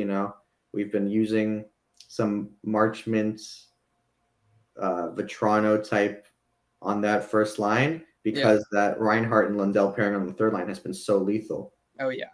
And so it's very possible that trade could happen. Just a team to keep an eye on. But it's probably Colorado, just because I think they see a window and they'll probably attack it. That's scary, bro. That's scary. Sure. I mean, I feel like any team that trades for him is going to win in the long run, because I feel like this is their captain. I mean, this is, like I said, this is the face of their franchise. So, like, a guy this big because, I mean, Philly's not really going anywhere right now. I mean, they're about to start probably a big rebuild. I mean, they haven't been in the Cup final in a while. They haven't been really in the playoffs in a while. They've been really bad lately. So, I mean, they have to get rid of him. I mean, they don't really have a choice. So, I feel like all these potential contenders can really take advantage with Giroux. For sure. I mean, Giroux is a legend at this point. Oh, yeah. He's still so effective. I think whatever team that gets him has really, really improved wherever they put him. Moving on, the Seattle Kraken guys, rebuilding team, expansion year. Not a great year, but that's pretty expected. Yeah. So they're veteran guys, probably on the block, most notably Mark Jordano. Mm-hmm. And I think Jordano is a very interesting one for a lot of teams. Yeah. He's that reliable defenseman that even at 38 has still been really, really effective. Mm-hmm. And defensemen of his caliber do not come on the market very often. They're there, and I think a lot of teams are going to look to them, and it may drive the price up a little bit higher than maybe it should for a 38-year-old defenseman on an expiring contract. But I think we could see, a pretty sizable return for Mark Giordano, and that's good for Seattle. Yeah. So what do you think of potential Mark Giordano trade? Gio's a interesting case for sure. The thing that I've been really interested about is how, he's Seattle's captain as well. Right. So they obviously have put some trust in him, and usually when you name a player captain, you're going to have them long term. And Seattle hasn't even been around a full season yet. I mean, this is their first season, and they're already going to trade their captain. So it's pretty interesting. Mm-hmm. But yeah, Giordano has always been a big name player. I could definitely see him fetching first rounders, probably some minor players, kind of similar to Giroux. Probably not like as hefty as a price as Giroux, but like I could still see him fetching like a first rounder from like a team that knows that they're going to have like a late first round pick. But yeah, Giordano is super reliable defenseman. So I mean, he could fit well in a lot of places. He's a really well-rounded player. Mm-hmm. So it's really interesting to see where he might end up. Right. I mean, he is easily the best defenseman on the market if you exclude the potential Jacob Chikrin trade. That's an option. I don't think a Chikrin trade is going to happen. I don't know about that one. I think they're asking too much. Mm-hmm. But another guy on Seattle, Calle Jarnkrok, could be a pretty good addition for a team looking for some depth. Oh, what yeah. do you think about Calle Jarnkrok going anywhere? So, I mean, I've known Jarnkrok for years. He played for the Preds last year. He played for the Preds for a while. Last year, when the Preds were having like a little slump before the trade deadline, he was one of our best scorers last year on Nashville. So he was having some buzz last year for trade. And it seems like that's happening again this year, but kind of for a different reason. Right. I feel like Jarnkrok hasn't been producing as well. I feel like he's definitely one of those players that will be traded because of his potential. I mean, obviously last year he showed that he can be one of the top scorers on the squad if he really wants to. But I feel like, I mean, him accumulating to like a new team and a new expansion team, I feel like he's kind of struggled. I mean, he's had like 15 or 16 goals this year, which isn't terrible, but I mean, pretty good. Yeah, I mean, I feel I don't think he's had that many assists. He hasn't really been producing that many points. He's been pretty hot lately, which really can kind of up his trade stock a little bit. For sure. So I can definitely see a team adding him for like a playoff push. Just if a team that doesn't have as many like offensive players, or maybe a team with too many offense. Like I feel like Jarnkrok could honestly fit well with the Colorado Avalanche. Like I know because I don't know, Giroux would be really scary, and I feel like with the Avalanche they'd be sacrificing a lot to get Giroux. I feel like they wouldn't sacrifice too much with Youngkruk, and I feel like Youngkruk could be a solid like fourth liner, and he's somewhat of a consistent scorer still. Yeah, you touched on something there. I think whatever team loses the Giroux sweepstakes, I think Yarncrock's probably next in line, just because he has the versatility that Giroux has, and he won't be as expensive, but he's a pretty good fit for anyone. So I think that's someone to keep an eye on. Really quickly, I want to talk about the Anaheim guys possibly getting moved. Their GM said he doesn't want to lose those UFAs for nothing. So guys like Hampus Lindholm could possibly be moved.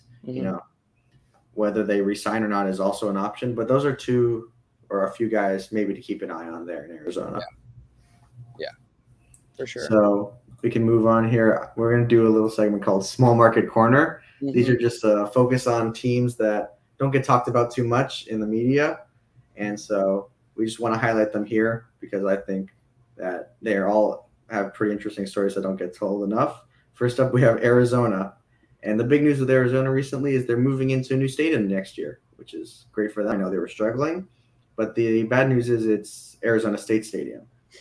It's a 5,000 square foot arena in Arizona State, the college, and they're going to be playing there for at least the next 3 years. So, they've had a pretty rocky last few years there, but we see Gary Bettman is determined to make it work there in the desert. So what do you think about Arizona moving into a college stadium? It's pretty bizarre. Bettman's pushing, man. Bettman's pushing. I mean, I know relocation isn't really too common in the NHL anymore, but I mean, it's kind of starting to look like, hockey's not really working in the desert. But I mean, especially with this ASU stadium, I mean, it's going to only fit 5,000 people. I mean, it's for college hockey.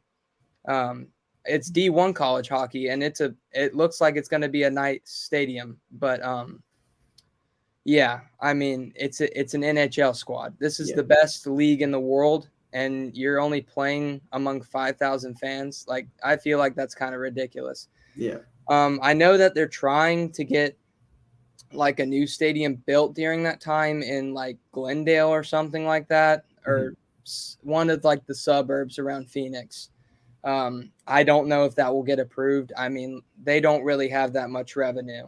They don't have that many fans, or at least it doesn't seem like it. But I feel like this is the last stand for the Coyotes. I mean, if they aren't selling out every night at a 5,000 capacity stadium, then they need to pack their bags. Could you imagine there's empty seats in that arena? Exactly. And COVID's kind of passing now, so that's not really an excuse to fill up seats anymore, or to like not fill up seats anymore. So yeah, if they don't fill up this college stadium, they're in trouble, I think. And I feel like Bettman can't really cover for them anymore. Yeah, this is the breaking point, I think. I mean, how can you not even play in a professional stadium? You're playing in a collegiate stadium. Like, this is kind of an experiment that I think is pretty much over. It's an interesting experiment. I think they got to move to Quebec City or maybe Houston. Yeah, I know Houston's like a big, like, everyone always is saying like Arizona's going to move to Houston, but I mean, I guess we'll talk about it if that happens or whenever that happens. But anyway, what was I going to say? Yeah, it's crazy that they couldn't even get a deal renewed with the Gila River arena where they play at for this season, and then it's crazy. Yeah, it's crazy that they couldn't get it renewed. Like, no other sports team plays there anyway, so that just shows that like not even the arena wants to hold them because they just don't make enough revenue. Yeah, they have yet to establish a real fan base there, and for all the potential benefits that Bettman talks about hockey and unconventional markets, growing the sport, it really just hasn't showed yet, and maybe Arizona just isn't the place. maybe not. I mean, they've been around for a while. I mean, I don't have anything against the Coyotes. Mhm. I've wanted them to work. They're a cool market. They have cool jerseys. Just, I mean, it's the total opposite environment. Like, no one really plays hockey there. I mean, the only person you've really heard of coming out of Arizona is Austin Matthews. Austin Matthews, yeah. You know. All right. So we're gonna move on to Columbus now. Columbus is a team, honestly, that I've been somewhat impressed by recently. I thought this year would be a pretty rough year for them, and it hasn't been great. They're still not in the playoff picture, but they're closer than I think many of us would have predicted. They have a core that's young, and they're definitely still in rebuilding, but I think it's a little bit farther ahead than they might have predicted at this stage. Adam Bacquist, a defenseman, I think has some nice potential, and the big story really is Patrick Laine finding his groove again. Mm-hmm. He's been on absolute tear as of late. Gosh, yeah. And it's nice to see, he was drafted second behind Austin Matthews in 2016, and he had a really, really impressive rookie season in Winnipeg. And we really thought there was the next great goal scorer. And this recent stretch is the first time we've really seen that since the rookie year. And he is on an expiring deal, that 1-year deal. Yeah. If they can get him to resign, they have something there. Yeah. So what do you think about Columbus now? So Columbus, they haven't really been in the press much the past few years, ever since they swept the Lightning. And they've been kind of quiet since. I mean, that was a great series. Oh, yeah. With the restructured divisions last year due to COVID, they were in the Preds division. So I got to watch them a little bit. They had an atrocious season last year. So they've really improved this season. Definitely trading for Laine was great. They should definitely try to re-sign him because he is red hot right now. He is probably, in my opinion, he's the most fun player to watch for me. Right now in the league. Just every goal that he scores is just really flashy and really awesome. So I don't think that he'll re-sign with Columbus, but I think that they should go for him. But that's another conversation to talk about another day. Yeah. But they did have I think they retired Rick Nash's jersey last night. Congrats to them. That's a big historic moment for them. I mean, they're not a super historic franchise, but I'd say Rick Nash was their first ever historic player. So I mean, it's really cool to start seeing these teams starting to retire their first jersey. Nashville retired Pekka Rinne's jersey the other week. That was their first ever jersey retirement, and then Columbus yesterday with Rick Nash. So it's cool to see players like that get recognized because Rick Nash is definitely an all-time great. So yeah, absolutely, great career for him. I'm happy for him. Mm-hmm. Real quick on the Patrick Laine point, he's going to demand a lot of money this offseason for sure. And it might not seem like a good idea right now, but I do think that Columbus should try and retain him. He doesn't really impact your window. He's still very young. And, I think it's a piece to build with him and Bacquist. I think that's a nice pair to start and then go from there. Yeah, they should definitely build around Laine. I feel like, like I said, they're a small market team, so I feel like Laine staying there will get them a lot more national attention. I mean, he can be their guy if they really want him to. Because they've got rid of basically all their old players like Seth Jones and Matt Duchene, Artemi Panarin, so they need to start fresh. I wouldn't say they're doing a full rebuild, but they need to do a little one, and I feel like they should start with Laine because he's really proven to be kind of a spark in Columbus, and they really need one. So absolutely. Yeah, since they lost Bobrovsky and Panarin, it just they've been a little bit directionless, but I think they really found a direction here. So yes. I think they should stick with it. Okay, last team for this segment here are the New York Islanders. And, unfortunately for the Islanders, this season has not been great. And, a team that was pretty good the last 2 years and retained most of their team, it seems weird that they just fell off a cliff all of a sudden. They had a tough start, being on the road the first month of the season while their stadium was being finished. But still, they just haven't really figured it out yet.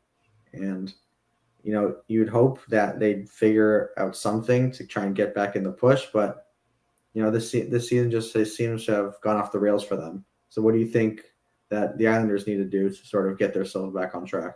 Yeah, the Islanders, the other New York team.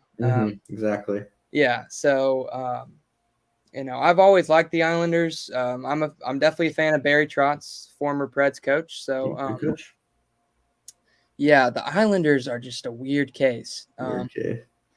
The past 2 years or the past few years, they've been pretty consistent enough to make the playoffs, but they're always lethal in the playoffs. The past 2 years, they've made it to back-to-back Eastern Conference Finals. Both times they lost to the Lightning, but still they've had amazing runs. And it's just crazy to see that they're like under 500. They haven't even really they've lost more than they've won, and it's really weird to see. I mean, you see some players struggling. I mean, Matt Barzal isn't even the leading scorer, and also he's hurt right now, along with Anders Lee. Zdeno Chara, he's hurt. I mean, I know he's not really like that big of a piece anymore, but he's still a veteran that you would like to have. So you have all these guys hurt, and like you said, I mean, they played the beginning of the season a lot of away games because their new stadium, UBS Arena, just got built. But even then, I remember at the beginning of like when they started playing games there, all the fans were getting mad because there were like 8 straight home games where they couldn't win. It took them almost a month to win their first game at their new arena. I mean, that is embarrassing. Yeah, not great. Yeah. So honestly, they're crazy. Yeah, the way I see it, they are a good playoff team because they play a really strong defensive style and they have just enough goal scoring. But I think their ceiling is, as it's presently constructed, that ceiling of theirs is just a bit too low. Yeah. And maybe they should consider blowing it up. Maybe they should start over. They take Barzal, send off everyone else. Maybe. I mean, I feel like the absence of Jordan Eberle when he got snatched up in the expansion draft by the Kraken, I feel like that's kind of something that they've been missing because Eberle was a pretty big piece. But, I mean, that's not really an excuse. But, I mean, that's really all I have to say about the Islanders. They're just kind of a weird case. I wouldn't say blow it up yet, but if they're continue to struggle at the end of the season and at the beginning of next season, then maybe we'll probably see some names in the trade deadline next year. Absolutely. Might be looking to try and retool. Yeah. All right. Our last segment of the day, we're going to talk about the tankathon. Teams at the bottom, the race to the bottom even for Shane Wrights. So 3 teams I think we should talk about: Montreal, Seattle, and Arizona. All right. So those 3 teams, they're all in really different places actually right now. Okay. Montreal, for starters, has been strangely good since hiring their new coach. I think players like Cole Caulfield specifically has really benefited from Martin St. Louis taking over as bench boss. He's been quite good. The whole team has actually been pretty good in Montreal recently. Yeah. But my question for them is, do they commit to the rebuild? Because as presently constructed, even with the cup run last year, they're just not good enough. So do they get this sense of false hope and try and compete now? Or do they stick with this rebuild, try to keep their young core of Suzuki and Caulfield and work backwards from there? So with Montreal, I feel like they've already been rebuilding. Last year was an abbreviated season. I mean, only 52 games. I feel like if it would have been a full season last year, they would not have made the playoffs. They were kind of average, and then they kind of had that fluky run to the Cup final. I mean, sorry, Habs fans, but that was a very fluky run. I mean, Carey Price was carrying y'all. I mean, y'all almost got swept in the Cup final. So y'all definitely could not really hang with Tampa. They're a young team. So I feel like they've already been rebuilding with Suzuki and Caulfield. It would be great if they went for Shane Wright. I feel like that's where Shane Wright would honestly fit the best because I feel like Montreal can get there the fastest, like get back to the playoffs the fastest, because they have a really young core. They kind of remind me of Detroit. Yeah. I mean, I think the most optimistic Habs fans would like to think they're like Detroit's. Yeah. You know, I do think that they do have a nice young core. I know the Montreal fan base does not have much patience for losing. No. And so I do hope that, their new GM, Jeff Horton, writes, I do think that he can step in and take some leadership and take this team in a direction they need to take it. They have not been as good as that cup run suggests, and maybe it would be a good landing spot for Shane Wright. Yeah, I'd say so too. They're definitely taking a step in the right direction with the hiring of the new GM and the interim head coach, Martin St. Louis. But yeah, I mean, we'll see. I feel like they're already rebuilding though. So, I mean, they could be a great spot for Shane Wright, but there are other choices. So Yeah, let's go to the Kraken. Seattle, I think, would be my choice for Shane Wright. Okay. They're in the middle right now. They're just starting off. They're supposed to be bad. What excites me about them is they haven't shown dysfunction. They have some good players. Their goaltending's been terrible, but I don't think they've been as bad as their record suggests. Yeah. I think they've been, honestly, like just a pretty normal bad team. And they have some nice young players with, especially Jared McCann, who I love Jared McCann. I think he's a great player. Yeah. And so I think they do need a face of that franchise to grow. And one guy would be Shane Wright. And, those other teams have shown some dysfunction. And I think maybe for Shane Wright's development, the best place for him would be to be the face of Seattle and be their next franchise guy. Yeah. So, yeah, I like how you said about Seattle, how they're supposed to be bad. I'm glad people need to realize that, because Vegas was so spoiled. Vegas was a fluke. Oh yeah, Vegas was so spoiled. I mean, everyone didn't know how the new expansion draft was going to work. So I'm glad that teams kind of figured out how that was going to work, and Seattle wasn't as good as Vegas was, because Vegas did fleece a lot of teams and Seattle did not. So, yeah. But I mean, they've had a few good player performances, like McCann, like you said. I mean, Yarncroc has been all right. Eberle's been okay. Yanni Gord's been kind of disappointing. So, and also goaltending. I mean, Grubauer and Chris Dreiger, they're supposed to be a really good tandem, but they've been kind of lackluster. But the fans have been really supportive. I mean, I already knew that Seattle would be a great hockey market. Yeah, but they're bought in. They just need to, start building up. And yeah, I think you're right. Shane Wright would be a really good player to build around. So that is an interesting take where he would fit well with the Kraken. And I do agree with you on that in some sense. For sure. Really quickly, just as a thought experiment, we can look at Arizona, who has been just a dumpster fire recently. Do you think if Shane Wright went there, he could save them possibly? No. And my reasoning is this. So you're drafting a player, and this guy is potentially, the next superstar. I don't think, I don't think I want a superstar player going to a team that's playing in front of only 5,000 fans. No. That's not really, I feel like they're already kind of trending down. I don't think the first round pick should be the first overall pick, which will probably be Shane Wright, wasted in a market like Arizona. So for sure.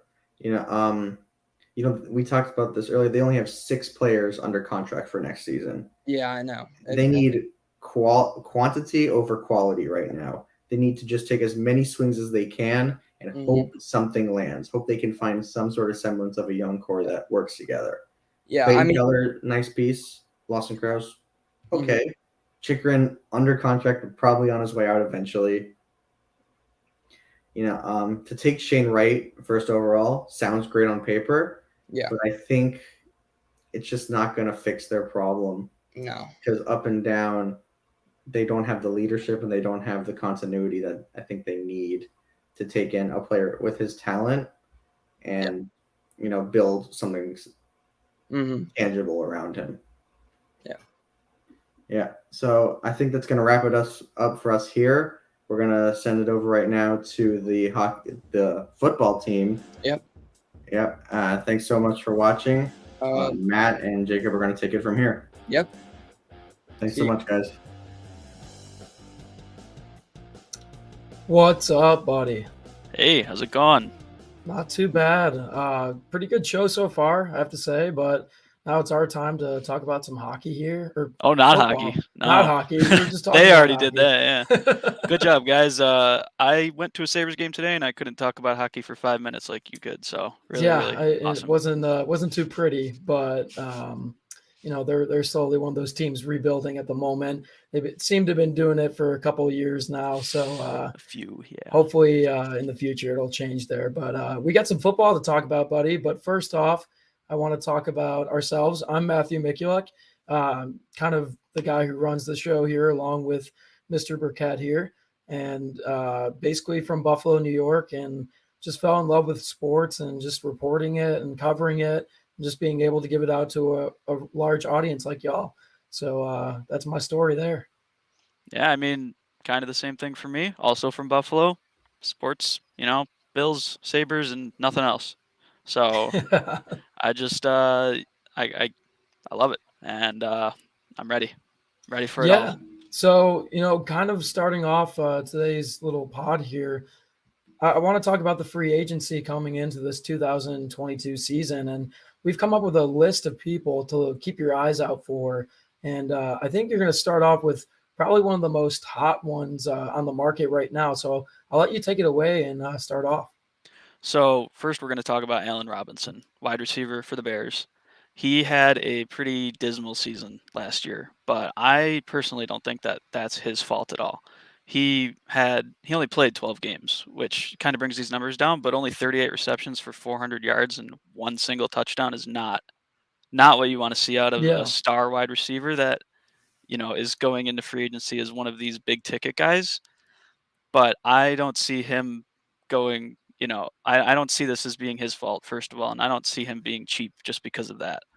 Absolutely not. It's it's just no way it's his fault because of the organization and the way they've been running that team over there in Chicago. Just Matt Nagy really never could put it together with a system, and you've seen so many players go in and out of Chicago, and for good reason though. Just because they haven't had that stability and process to get back on track. But yeah, like you said, Allen Robinson, if you really look at his physicality, like the type of body he has for a wide receiver, it's every star quarterback's dream to have that type of wide receiver on their team. A guy who can go up and jump, contest for catches 24/7, just also really good at running routes. So I completely agree with you there. Yeah. Justin Fields and Andy Dalton kind of let him down. That's really all that you can say about that. And I hope to see him on there's a lot of teams that he could go to. Detroit Lions, Raiders, any of them could use his skill set in a lot of different ways. Yeah, it'll be really interesting to see because I believe he is getting up there in age or just past the prime of his career. So at the end of the day, is he in for the money or is he in to try, get a championship? Obviously, he's been to Pro Bowls before. He's one of the talented wide receivers in the league. It's really hard to tell because you look at a guy like Odell Beckham Jr. I think they're kind of similar in their playing style where they play big. They've got the long wingspan, so they're able to contest for catches. So does he want to go to a team like the Green Bay Packers if they keep Aaron Rodgers? The Buffalo Bills, if they can afford, if he wants to take some pay cuts. It's really going to be interesting to see who he wants to play with. Or like you mentioned, going to the Lions, does he want to just take the money? I mean, I see him kind of looking for the number one wide receiver position. So Lions is a great pick. All they have is the sun god, Amon-Ra. And absolutely, that's about it. So I hope he does well. He's on my fantasy team, but He's other always a than that, fan favorite. Yeah, I love that man. He won me yeah, the championship in I my love it dynasty, too. but yeah. So Um, I think that that's his best destination. I don't know if it's true. I doubt he's going to go to Detroit, but if he does, then I'll be right. Absolutely, a really good, interesting person to look out for coming into this new season. But I'm going to take it to the offensive line and focus on Ryan Jensen here because he's been one of the most reliable centers in the NFL the past 2 years, especially being on a team with Tom Brady. Just being able to learn from one of the best quarterbacks of all time, even though he's playing offensive line. There is such importance in learning the communication between a quarterback and a center. So just seeing what he's been doing over the past 2 years is excellent. And he's been great at run blocking, especially. He can really get in the gap there and power the scheme, which is great. And to be honest, one of the teams I was thinking about for him would be going to Chicago. I think a guy like Justin Fields, who did decent his first year, obviously got banged up a little bit, always seemed to be running for his life, needs a little extra protection and a guy he can trust. So I think that matchup there in Chicago would be great. A couple other teams I would be thinking about would probably be Miami. They could use some offensive help, especially with Tua, kind of the same scenario like Justin Fields has been dealing with. And then a long shot one I would say would be the Carolina Panthers. It seems like they're constantly letting guys go, bringing new guys in. They need to figure out what they're going to do at quarterback first before I think they start investing in their offensive line. But no, he's just one of those key guys, and he plays with a little bit of swagger, which I love. Yeah, I think it's important for teams to have consistency on their line, and obviously those teams you mentioned haven't had that in years. So that the ability of Ryan Jensen to come in as a center and kind of be the guiding force behind it is like really, really important, and it'll be a big boon to any of those teams. Even like I don't know the offensive line situation in Cincinnati in regards to the center, but the rest of it is not good. So he could be an interesting prospect for and there. it's really it's come down to the point now where most of these scrambling quarterbacks, especially the young guys, they take way too many hits, and a lot of it has to do with bad offensive line, or they're drafting these guys early, like Cincinnati, Burrow first overall, but they didn't have time to build their offensive line. Kind of like Josh Allen, though, when he started out in Buffalo, he kind of was thrown out into a team that didn't really know what they were doing. McDermott, it was just the beginning of his process, along with Brandon Beane, of creating that super team and drafting, bringing in the right guys in free agency.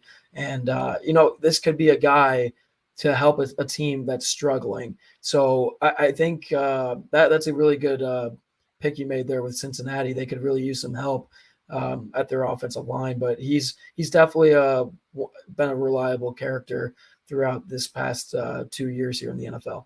Yeah, I kind of agree with you on that as well, where I think that something the NFL needs to do is reverse the rebuild, the entire situation where you get the quarterback and then go ahead and let him die out on the field. You can't do that. You need to have protection for him in the first place, or you're wasting that first overall pick, Absolutely. I agree. Yeah. So now you want to move on to J.C. Jackson? Yeah, let's do it. All right. So I think this guy's a bum. No, I think that he's okay. He's propped up by Bill Belichick's system, in my opinion. I agree too, because you know what? He's also up there in age, and they're saying he wants to be like the highest paid corner in the league, which I think is ridiculous.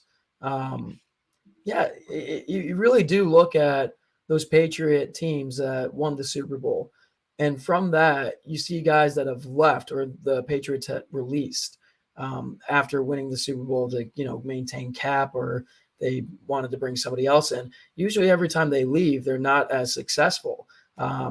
Just to name a guy, at least at the start, I could think of maybe like Stephon Gilmore. He went to Carolina, his hometown, and he did all right, but it's definitely not that number one corner in the league like he was a couple of years ago. So exactly. I completely agree there. Yeah, he's just Bill Belichick.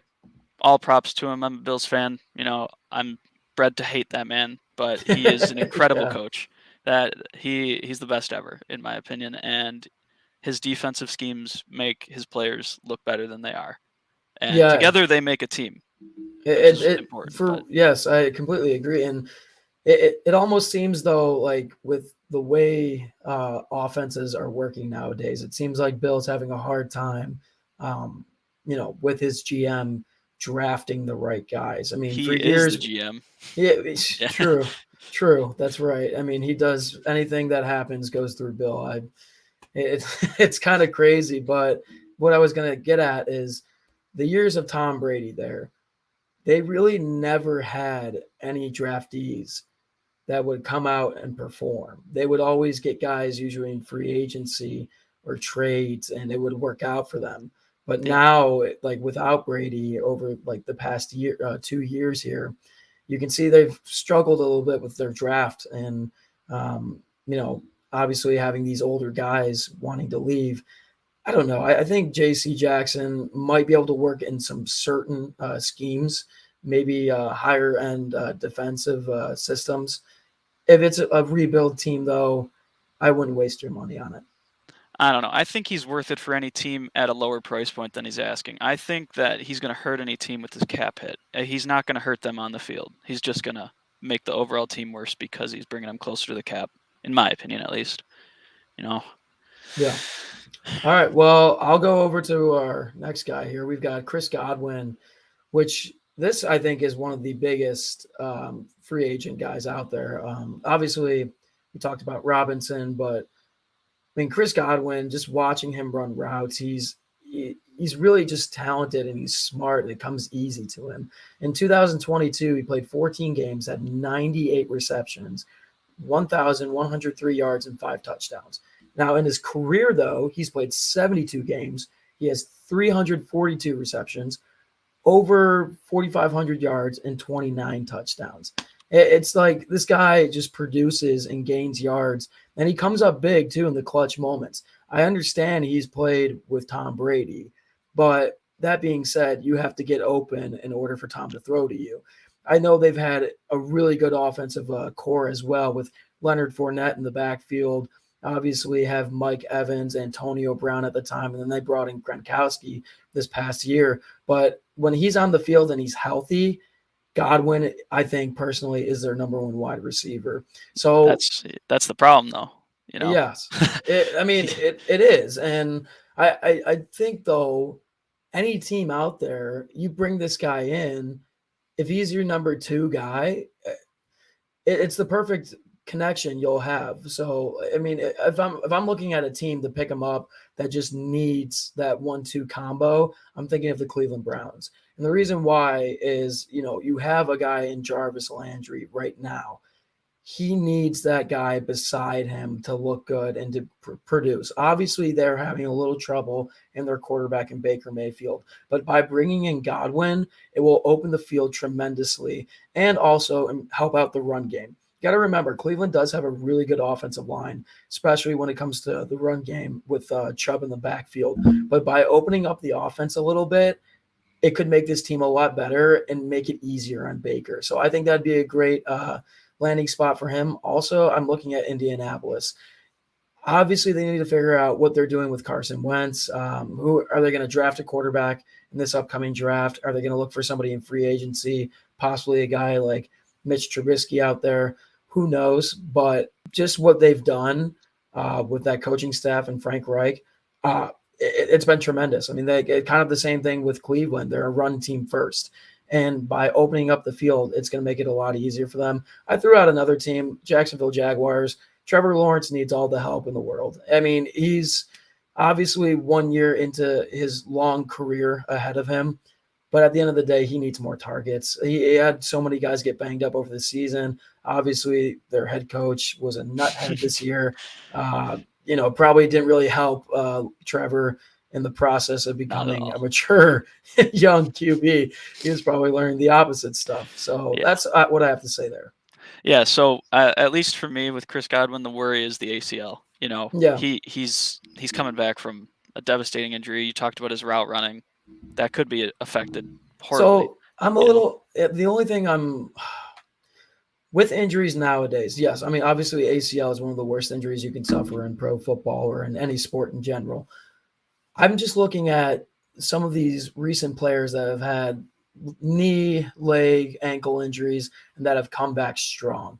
And I'm looking at guys like Odell Beckham Jr., also Cam Akers. That guy had a torn Achilles. Yeah, and but came he back didn't so look fast. fantastic. He came back fast, but he didn't look fantastic. He won a True, Super but Bowl, so who cares? Won a But Super Bowl, who cares? But I mean, at the end of the day, just the fact that he came back. Obviously, I don't think they would rush a guy like Godwin. They rushed a guy like Akers because they wanted him back for the Super Bowl and the playoffs.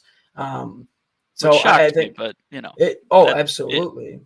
they have Darrell Henderson and Sony Michel back there, but that's not about him right now. So Yeah, but anyways, I think with the treatment plans they have nowadays in the NFL, I don't know off the top of my head. I believe this is his first ACL injury. yeah, I So believe don't this is don't quote his- me on that. But if that being said, I think they'll go take it properly through the treatment process and make sure he's 100% to come back. So if I'm a team out there, I'm definitely investing in Chris Godwin.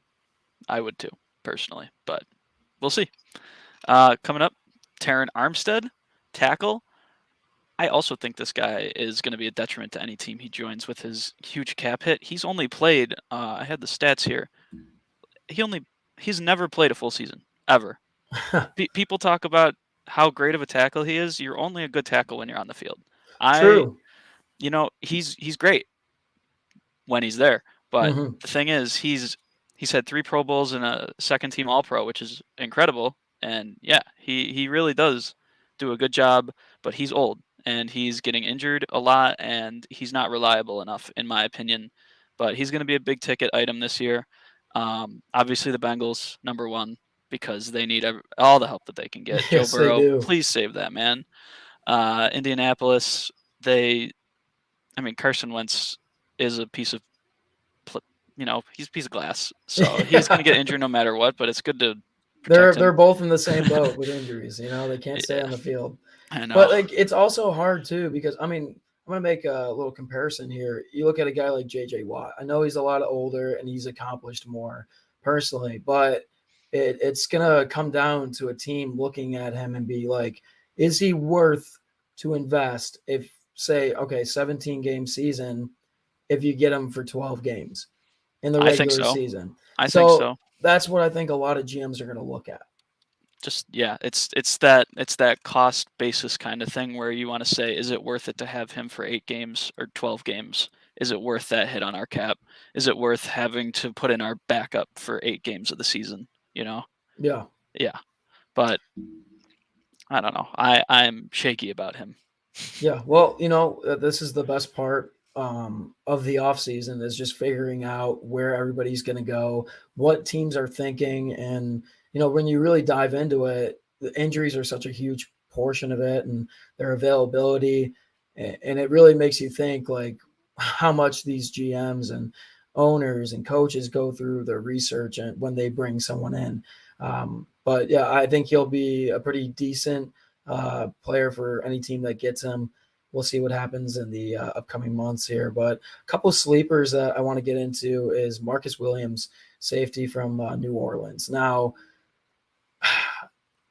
obviously they haven't had a great season, but we're looking at the individual player here. And arguably one of the best single high, deep third defenders in the league, I would say. He's done a really good job of studying the field, especially during the game. He's pretty quick.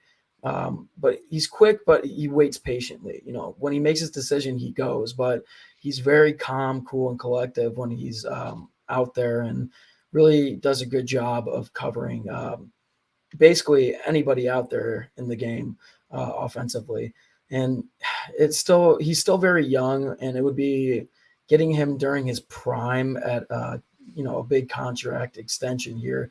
So really, I think he's going to look for a long-term deal here. And any team that wants to invest in him, I think you're going to get a good return just because of what he's done in the past couple of years. I think he's an excellent pickup. I'm not as familiar with the defensive side of the ball, especially on teams that aren't the Bills. But, with the Saints having a rotating carousel at quarterback last year and just everything going on, their defense was still stout. They did a great job. And obviously a safety is a very big part of that. him being young, I think he would be a great pickup. Yeah, I personally, depending on the cap and stuff, I wouldn't be surprised if one of these contending teams really decide to throw some money at him and just be like, yeah, he's worth it. Let's get him. He's gonna be here for multiple years, possibly get us to multiple NFC or AFC championships, and then possibly maybe win a Super Bowl. But some teams I'm looking at, definitely the Detroit Lions. They need all the help they can get, especially defensively. Obviously, a lot of people are still skeptical about Jared Goff being their quarterback and basically their whole offense. I mean, it's kind of crazy their season that they've had, basically not winning a game for months, and then they go off on a span and beat a couple good teams, one being the Arizona Cardinals that absolutely beat the crap out of them. So that just proves anything can happen any given Sunday. But also too, the Washington Commanders. I think he would be it'd be a really good fit with Ron Rivera there. Just I think they would be able to really understand each other, feed off of the defensive core that they have already there, and I think it'd be a good fit. But other than that, I'm really looking at him going to a place that's kind of on the high of their rebuild more than the low. So that's why I threw the Commanders in there, because I think they are coming around. If they get a decent quarterback in the next couple of years, I think they'll be contesting in that division for sure. So, yeah, really, that's what I have to say about Marcus Williams, and I think he will have a pretty good signing. Yeah, I mean, I can disagree with you about the Commanders rebuild, but I can agree with you on Marcus Williams at least. I don't know. But I don't think that they're I as feel far like as they're along as you think. I don't know. I like their defensive core so far, and anything will change drastically once you find a quarterback. Heineke's there for the time being, but if you look at the way that every young team has excelled at drafting a quarterback, they're mobile. They're big arm guys who can throw at multiple different angles.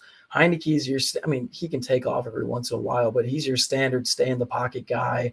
Mm-hmm. Really can't throw at the level of a Mahomes, a Lamar Jackson, a Josh Allen, Nowhere close. a Kyler Murray, anything like that. Once a team nowadays, I feel like once they get that guy or someone even decent like that, I think you'll see them move up pretty fast. And basically looking at their offense too, I do think they have a pretty good wide receiver core. They could add some pieces in this upcoming draft, but I think if they were to go and get a man like Marcus Williams, it would work out for them and help build a little bit, have some young talent, and continue to build for at least one more year until they get that quarterback. And then I think they're going to be in the contention for their division. Yeah, well, they're probably in contention for their division already. Well, probably now that the way everything's worked out. Yeah, but on to the next guy, Quandre Diggs. I know nothing about him except what's written here. By the way, to everybody watching, I came in last minute to run this. So what I'm seeing is that he's one of the most more versatile safeties in the league, and he's extremely overrated, which I think is a typo. I don't know. But, he could be a huge boost on the back end for the Ravens defense. Yeah. I don't even know what team. I thought Quandre Diggs was on Seattle till right now. Is he not? What team is he on? Right now. Well, he's a free agent, obviously. He's a free agent as of right now. So I'm completely lost on this guy. So it's all good. I mean, this is what we do, though. We can just come in and at least read the script from time to time and try to make sense of it. Yeah. But you know what? Since we only have so much time, how about we get right into the combine instead? All right. We've already labeled a couple guys. If there is one guy, though, I will put out there. It sounds like I was mentioned at the beginning of the broadcast. I believe Amari Cooper is most likely going to be released by the Dallas Cowboys. That being said, he's going to be worth a lot of money, I would assume, if he does stay with the Cowboys by the beginning of the new league year here. He'll be guaranteed $20 million.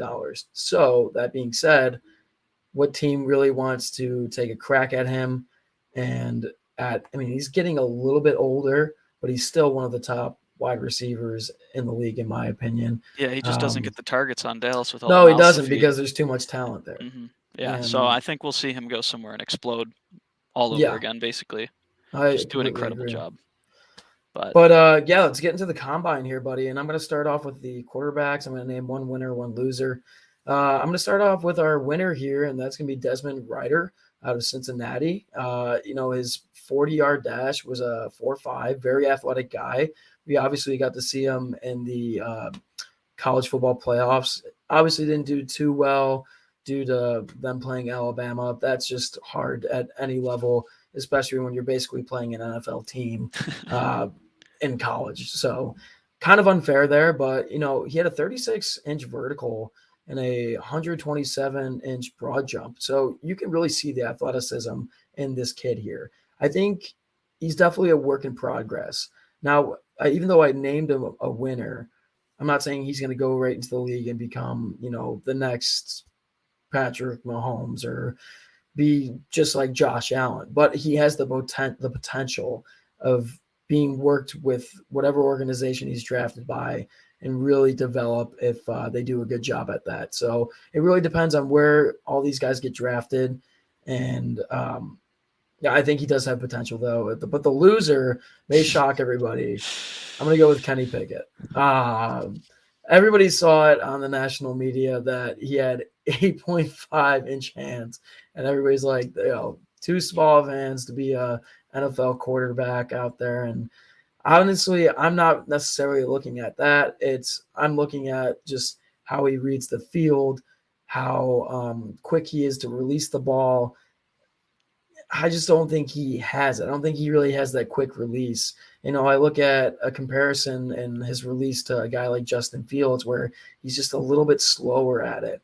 But to bring up the hands thing again, there's a lot of quarterbacks out there that have, pretty small hands. A guy to mention is Joe Burrow, and he was just in the Super Bowl. Obviously a little bit bigger than Kenny Pickett's, but, definitely one of those guys that has received a ton of hype. I know he was in the Heisman conversation. He was there.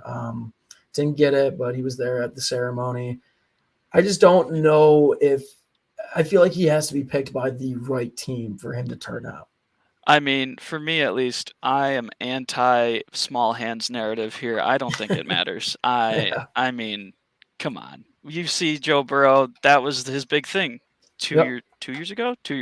Yeah. That was what everybody talked about, and he was in the Super Bowl last year. So I think that what the other stuff that you talked about is way more important. Mm-hmm. The small hands thing, though, is not. I had to put it in there, though. It's the big deal right now. Come on, so it makes sense. I mean, 8.5. Did you see? I think it was like NFL when they were covering the combine.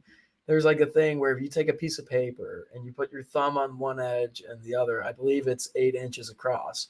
So that being said, like a regular sheet of paper. Regular sheet of paper. Here's my taxes. I'm not going to show these on TV, but yeah, I don't make the cut. I wouldn't be an NFL TV.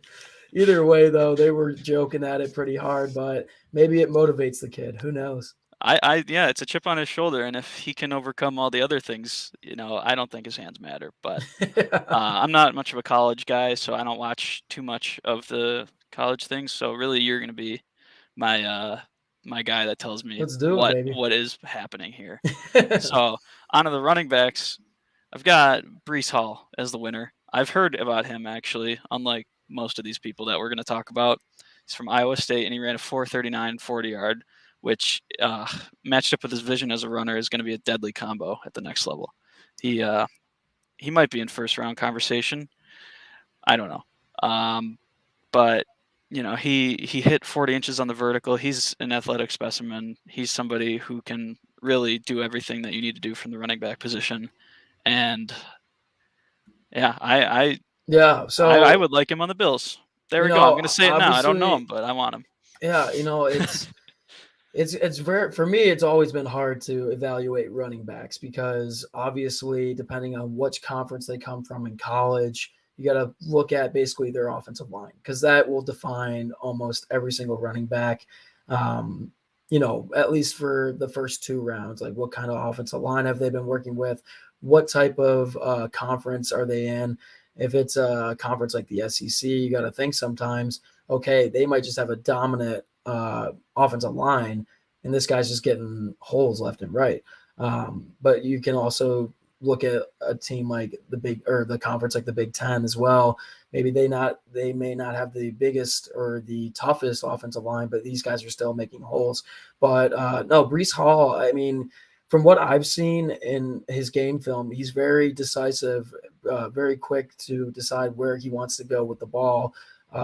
He doesn't hesitate too much, and it's kind of like a grab and go. Let's not think about it. And I think he's pretty explosive as well. I would like him for the Bills, depending on where he falls in which round. I really wouldn't go too early on him. I think you can grab other running backs later in the draft, but I definitely think he was a winner at the combine. He did very well and presented himself at a high level. Yeah, I mean, what he says goes, because I did not watch. But now my loser is going to be Kyron Williams from Notre Dame. He's small, and you can't be a small running back. I think at least 5'9" and 194 pounds. You can't be small and slow.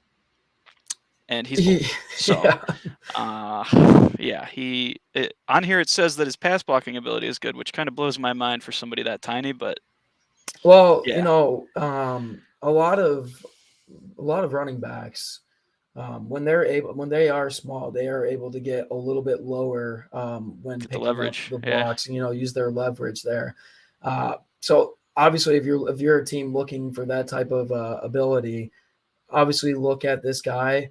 But that being said, if you're looking for him to be a starter, I would not go there. I think there's a bunch of different talent out there, like I said earlier, and I just think, in my opinion, Notre Dame really not that powerful in their conference, and I think over the years we really haven't seen too many guys come out of that program and be at an elite level in the NFL.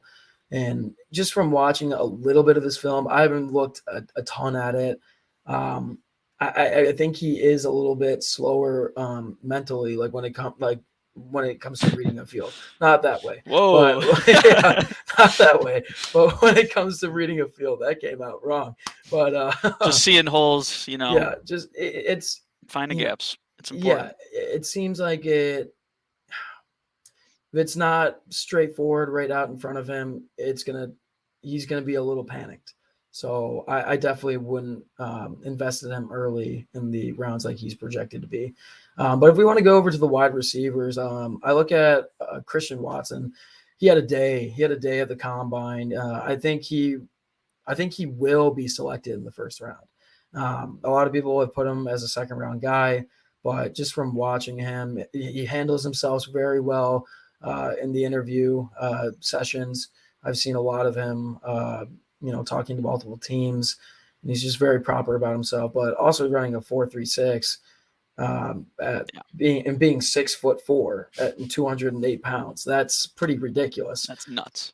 If you can get that type of speed, and if I'm a defender, if I'm like a defensive back, a linebacker, and I see him coming at me, it's almost like DK Metcalf coming at you with that speed. Like, I think he's got a tremendous body type. He's got a really good vertical wingspan as well. I think his vertical was 38.5, which is a pretty decent number.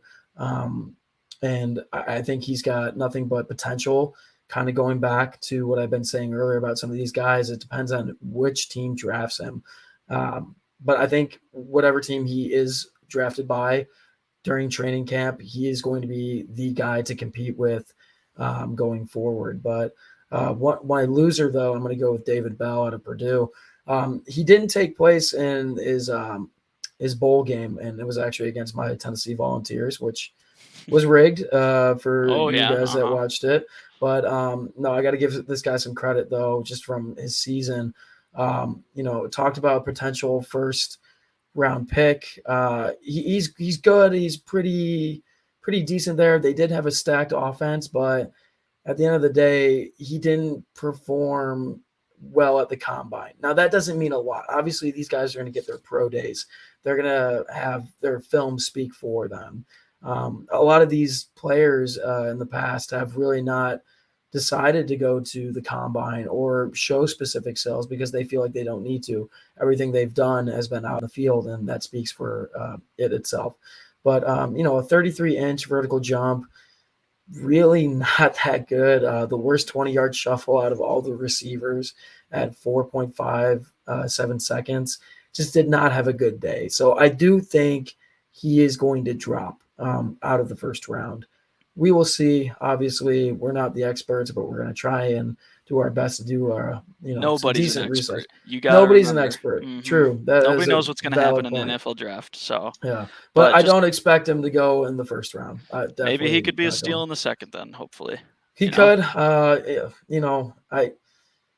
We won't know until we see him on the field. He just wasn't great overall. I don't know if that's a nerve thing, but even if it is a nerve thing, That could translate to the game too. No Yeah. organization's gonna be like, I need this guy. I want this guy, or at least want him in the first 2 rounds. Yeah. Definitely don't want Like- to pay him that money. Like you see, you talked about the first your winner, Christian Watson. You Mhm. said that he was great in interviews and things like that. That's an important thing that I feel like a lot of teams overlook. And you see a guy like this, David Bell. Sorry, he struggles on his combine day, possibly due to nerves. You got to take a look at that and see how they do, like talking to people and put in the situations that they're not comfortable with. You see, one thing that I have seen from the combine is Nick Sirianni, the Eagles head coach, taking a basketball hoop there and playing basketball with his prospects, Yeah. just to see how they react to something different and how they act when they are in a regular situation is kind of really important for locker room chemistry and to see how they're going to do out on the field with their team. Yeah, You know? and I think over the past 5 years, it seems like the combine has loosened up in the fact where the players are more themselves than they are coming in and it's strictly business. Obviously, some players still do that. I remember, like I mentioned earlier, like DK Metcalf, he had an unbelievable combine, turned out to be a great player, but you saw him crying at the end of his performance at the combine because, he left it all out there. And a lot of people were, getting like, all right, he's overrated, didn't really work out at Ole Miss, or, maybe they didn't play the right teams there.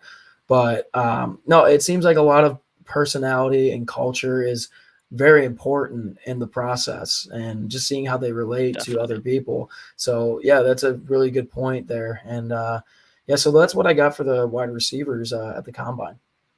So now I'm going to talk about the offensive lineman that I don't know anything about. And so my winner is Ikem Ekwonu. That's a name. NC State. NC State.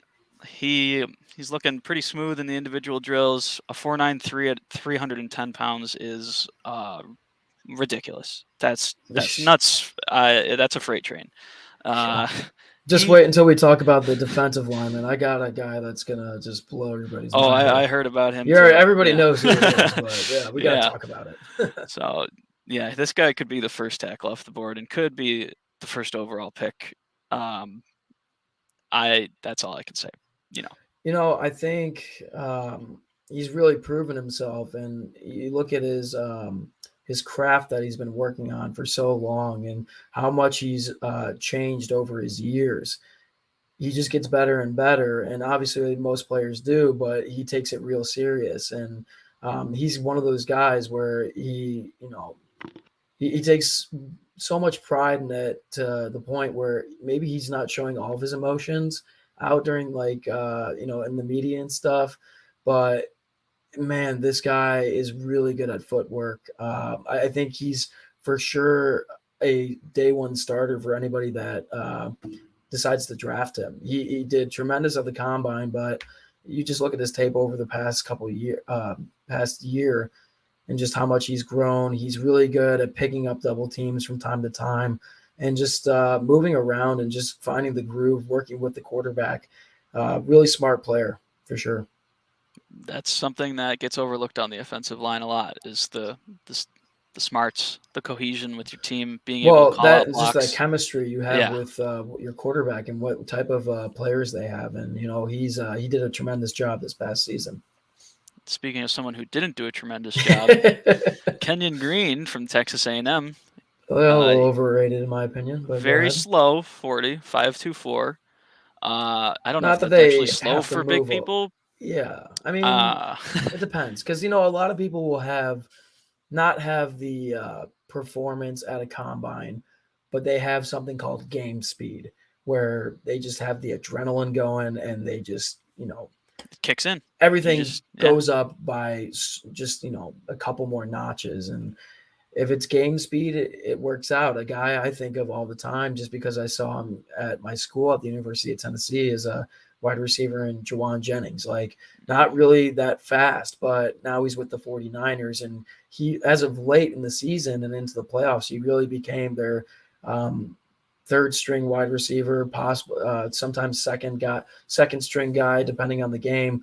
But he just has game speed and he plays physical. So that will relate to all players at any position. Is what is their game speed like? What is their game physicality like? Yeah, it's something that you can't judge from drills. It's something that you only see on the field. Mm-hmm. Yeah. But so I'm gonna go. We're gonna end off with the combine here with just one guy on the defensive line from the combine, and it's the guy that everybody's been talking about. It's the national champion Jordan Davis out of Georgia. This man is 341 pounds, and he ran a 4.78. I don't know about you, but if that man was coming at me, I'm running for my life. He's going to catch me. He'll get you. Yeah. Oh, it's lights out for me. I mean, my life's over. That's the Terminator. Not so like literally, yes. And the fact that he's not going to be running at that speed, at least I don't think he would in any scenario at D tackle. But this man is just so big, and he plays very powerful down low as well, and just a really good run stopper. And his story is really unique. We'll probably get into that with our articles that we'll release tomorrow. Make sure to check that out on our website at atbnetwork.com. But no, this guy, I think he is going to be taken pretty early in the draft. I wouldn't mind if if the Bills took him at 25, but I think we have a more priority on cornerback just with some of our guys being out. Do you see him lasting to 25 with this crazy of a day? It depends on just everybody's needs at this point. Obviously, I think you take the best player available, but some teams I'm giving an example like the Bills because we follow them so much. Yeah. They have their star cornerback Tre'Davious White out for some time with an ACL. They have Levi Wallace, who we probably should have mentioned in the free agents list. He's still unsigned, and I love that man. Did a good job stepping up. I think the Bills should re-sign him. He's proved himself year in and year out. He was he wasn't drafted, came out of college. Bills signed him after the draft was over, and he's been proving himself year in and year out. They never said, "Hey, you're going to be the number 2 guy." They've always brought in competition. So I think going forward, if he leaves, then you're down to Dane Jackson, Saran Neal. So Taron Johnson. Can't forget him. That's the king. He did great. Obviously, that we're getting into this Bills topic now. We get too far into this stuff. Yeah, but basically, they need certain needs. They're one of those teams I think that need a cornerback. But at the end of the day, if for some reason a guy like Jordan Davis or one of his partner as well, Wyatt, drop, you got to take them because they are just such big run stoppers, and they just play with that aggression. And if I know anything about SEC football, it's at another level, and they are NFL ready no matter what when they come into the draft. So no doubt about it, I think he's going to be an early first rounder. We'll see what happens. Was he on the radar before this combine, or was he kind of? Oh, absolutely. Okay. No, I mean, this just cemented him. I mean, national champions, you can't go wrong with.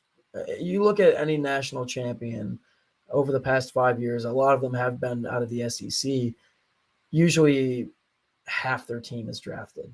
And it's going to be that case scenario for Georgia once again here. Like you look at that LSU team that got drafted, there's so many guys in the NFL, in the league right now from that team, and they are doing a tremendous job. So I definitely think Jordan Davis is going to be one of those guys and have that it factor once he hits the league. At least do a really good job at competing in training camp, depending on which team takes him. But that's going to end it for the combine there. I think we're going to take these last couple, maybe 5-10 minutes here and just kind of talk about what's to expect in the NFL. We got some crazy news going on with, where is Aaron Rodgers going to end up? That's like the topic of the league. What do you have for that? I think that he's a crazy person, and he's going to stay with the Green Bay Packers, but he just loves the attention. And I think he slowly turned into a diva, and you said it right, man. He craves the spotlight, on and off the field. And that being said, I don't know why he chooses to do this to his own team and just like throwing all these curveballs. I wouldn't really want to be around a guy, even though he's that good of a quarterback. It comes down to that character thing we were talking about with these young guys in the combine, where you have to show that culture, that respect. Obviously, Green Bay didn't hold up their end of the bargain the past, I would say, 5 years. Well, I think he let them down in the playoffs, at least this year. He has choked in the playoffs a lot. You can't score 7 points and expect to win. I know. And for some reason, they can't pass the 49ers in the playoffs ever. And 0-5 or 0-4. I know, especially to Jimmy Garoppolo. Oh, my goodness. But I think he's staying there, to be honest. I don't think he wants to go to Denver. I think he wants to stay with his age. I think the only reason I think he leaves is if he's truly just pissed off with everything that's been going on. And, he says he is, but at the same time, he's shown nothing where he's like, okay, I'm definitely out. They've obviously thrown reports of him going to the Broncos. Which I think are the most viable out of any of them, but I still don't see it happening. But do you think they're a Super Bowl team? Like, I think that they're pretty close. They lost Von Miller, which kind of stinks for their defense, but they still have a great defense, and their offensive weapons are ridiculous. I don't think – I will say this. I do think there is going to be a split between Davante Adams and Aaron Rodgers. I think no matter what happens, it's a hot take, but I think no matter what happens, those two will be split for this upcoming season. You watch that playoff game, Aaron Rodgers is only throwing the ball to Davante, and that's his downfall. He loves that man too much, and Davante loves him too much. They're not like you can if you watch the final play of the game, Aaron Rodgers has 2 players open, and he throws it into double coverage with Davante because he only throws to him. And I don't think they're splitting up. I don't see it. Yeah. It's a hot take. I had to throw it out there. I just think like we were talking about earlier, he's just becoming too much of in the spotlight type of guy when he really wasn't to start. And I think Davante, with his skill, could easily go to a different team, one of the contending teams.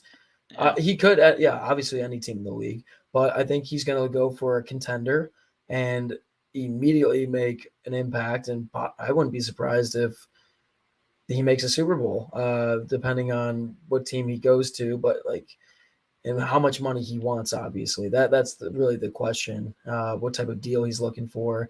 I think he wants a Super Bowl, though. I think he's going to reset the market. Honestly, I think he's going to hurt his team doing that. But it depends on what guy signs first. Bringing up Amari Cooper again, if he does get released by Dallas, we'll see what happens there. I know Odell Beckham Jr. is really interested. A lot of teams are really interested in signing him, even though he just tore his ACL and he'll be out for some time. I think him in that first quarter of that Super Bowl, to me, he looked like he was up for a day. 52 yards, 2 receptions, and the opening touchdown.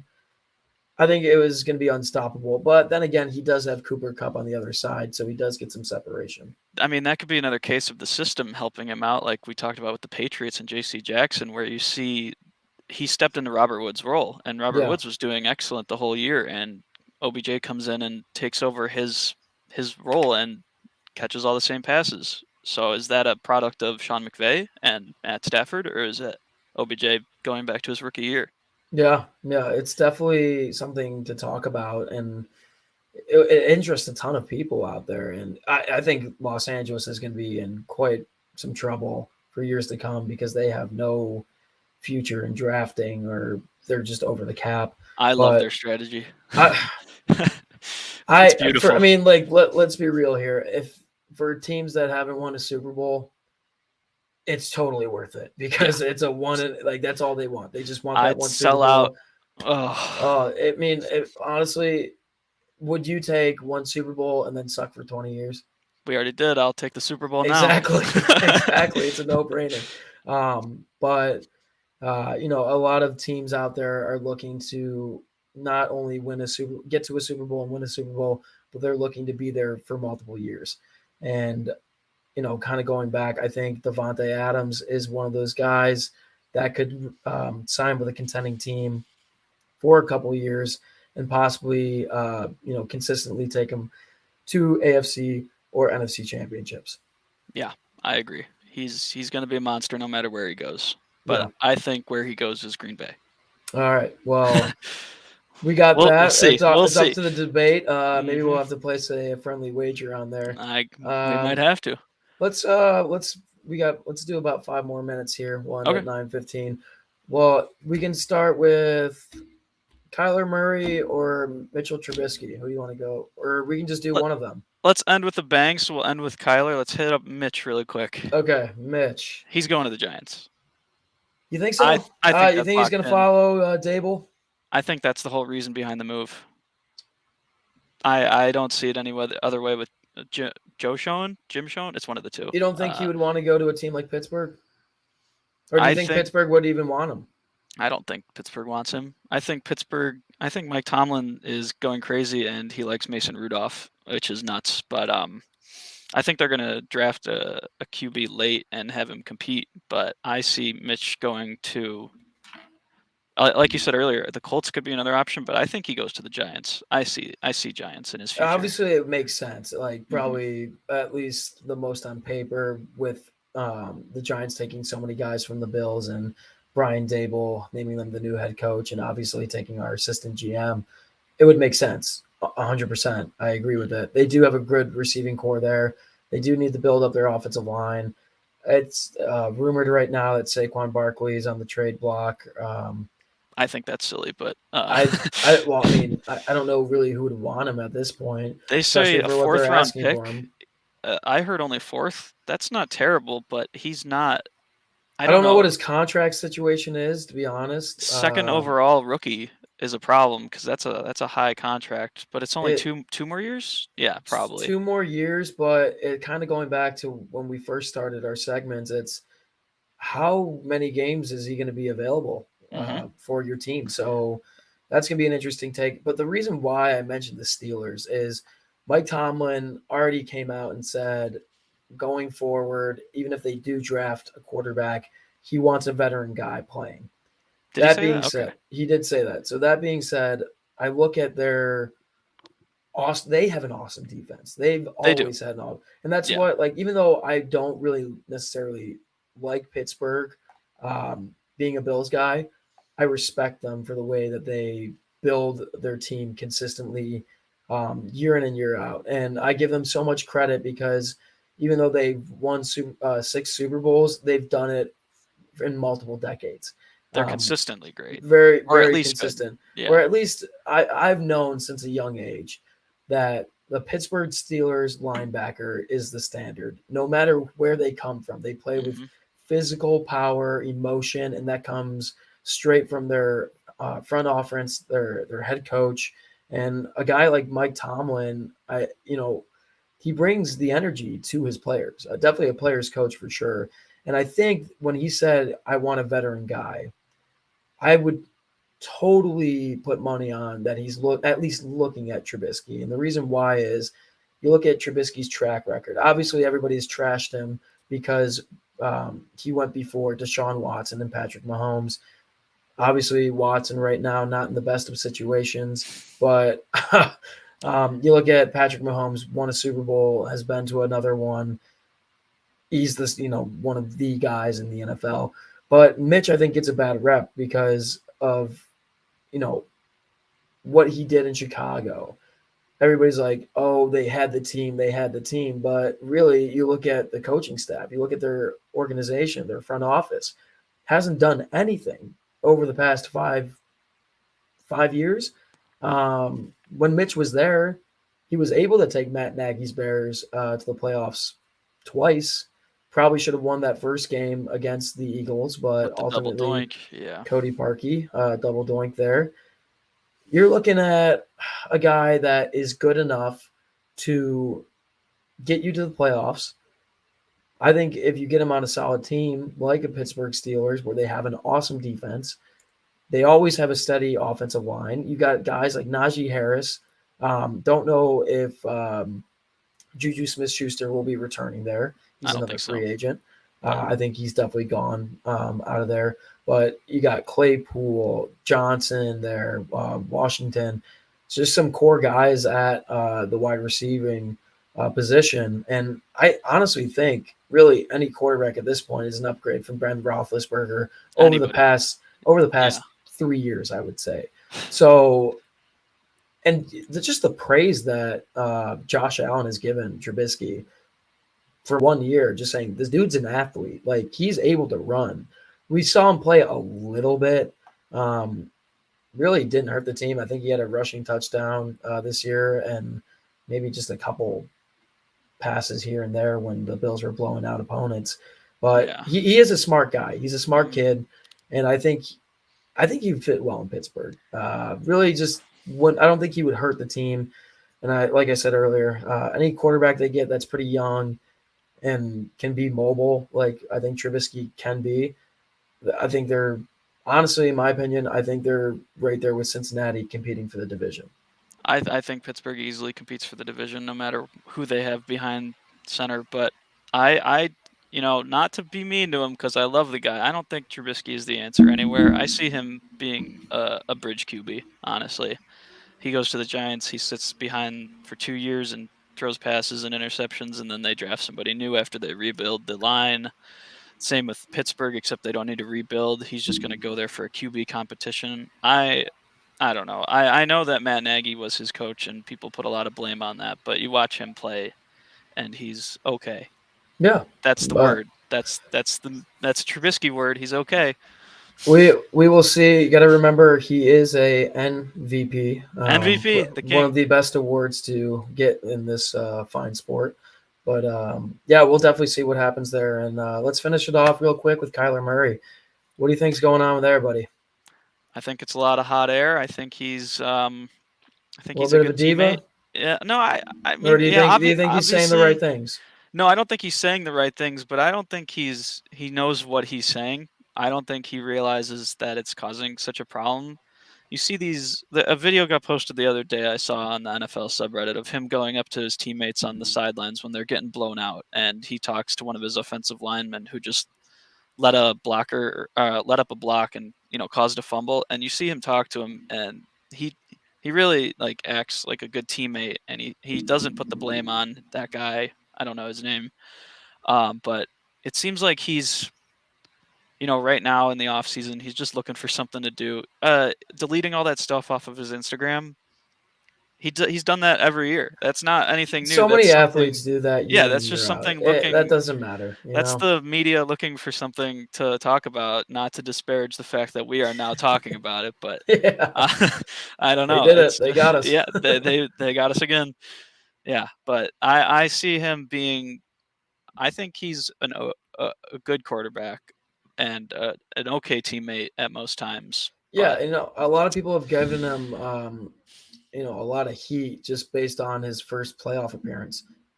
I don't know why you would do that. They were in a slump. I think that they were just in such a slump. They were 7-0, and then they kind of just petered off, and Yeah, it just and carried into the playoffs. I always say this: we will really never know what teams are going to be going into the playoffs until week 12.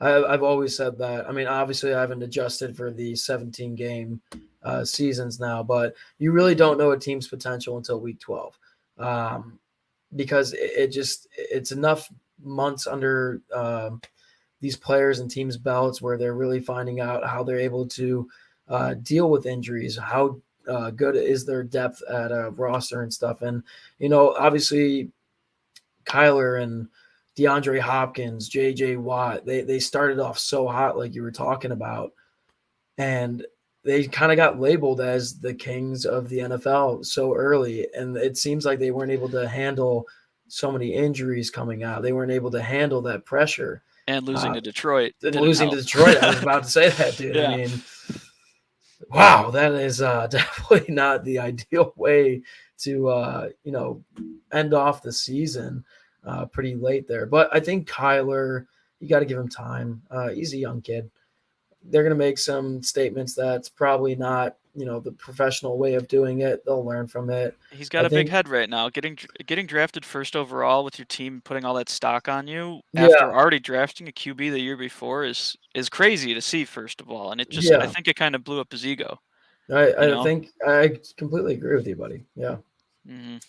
Well, we'll see what happens here in the future. But that's going to wrap up this show, everybody.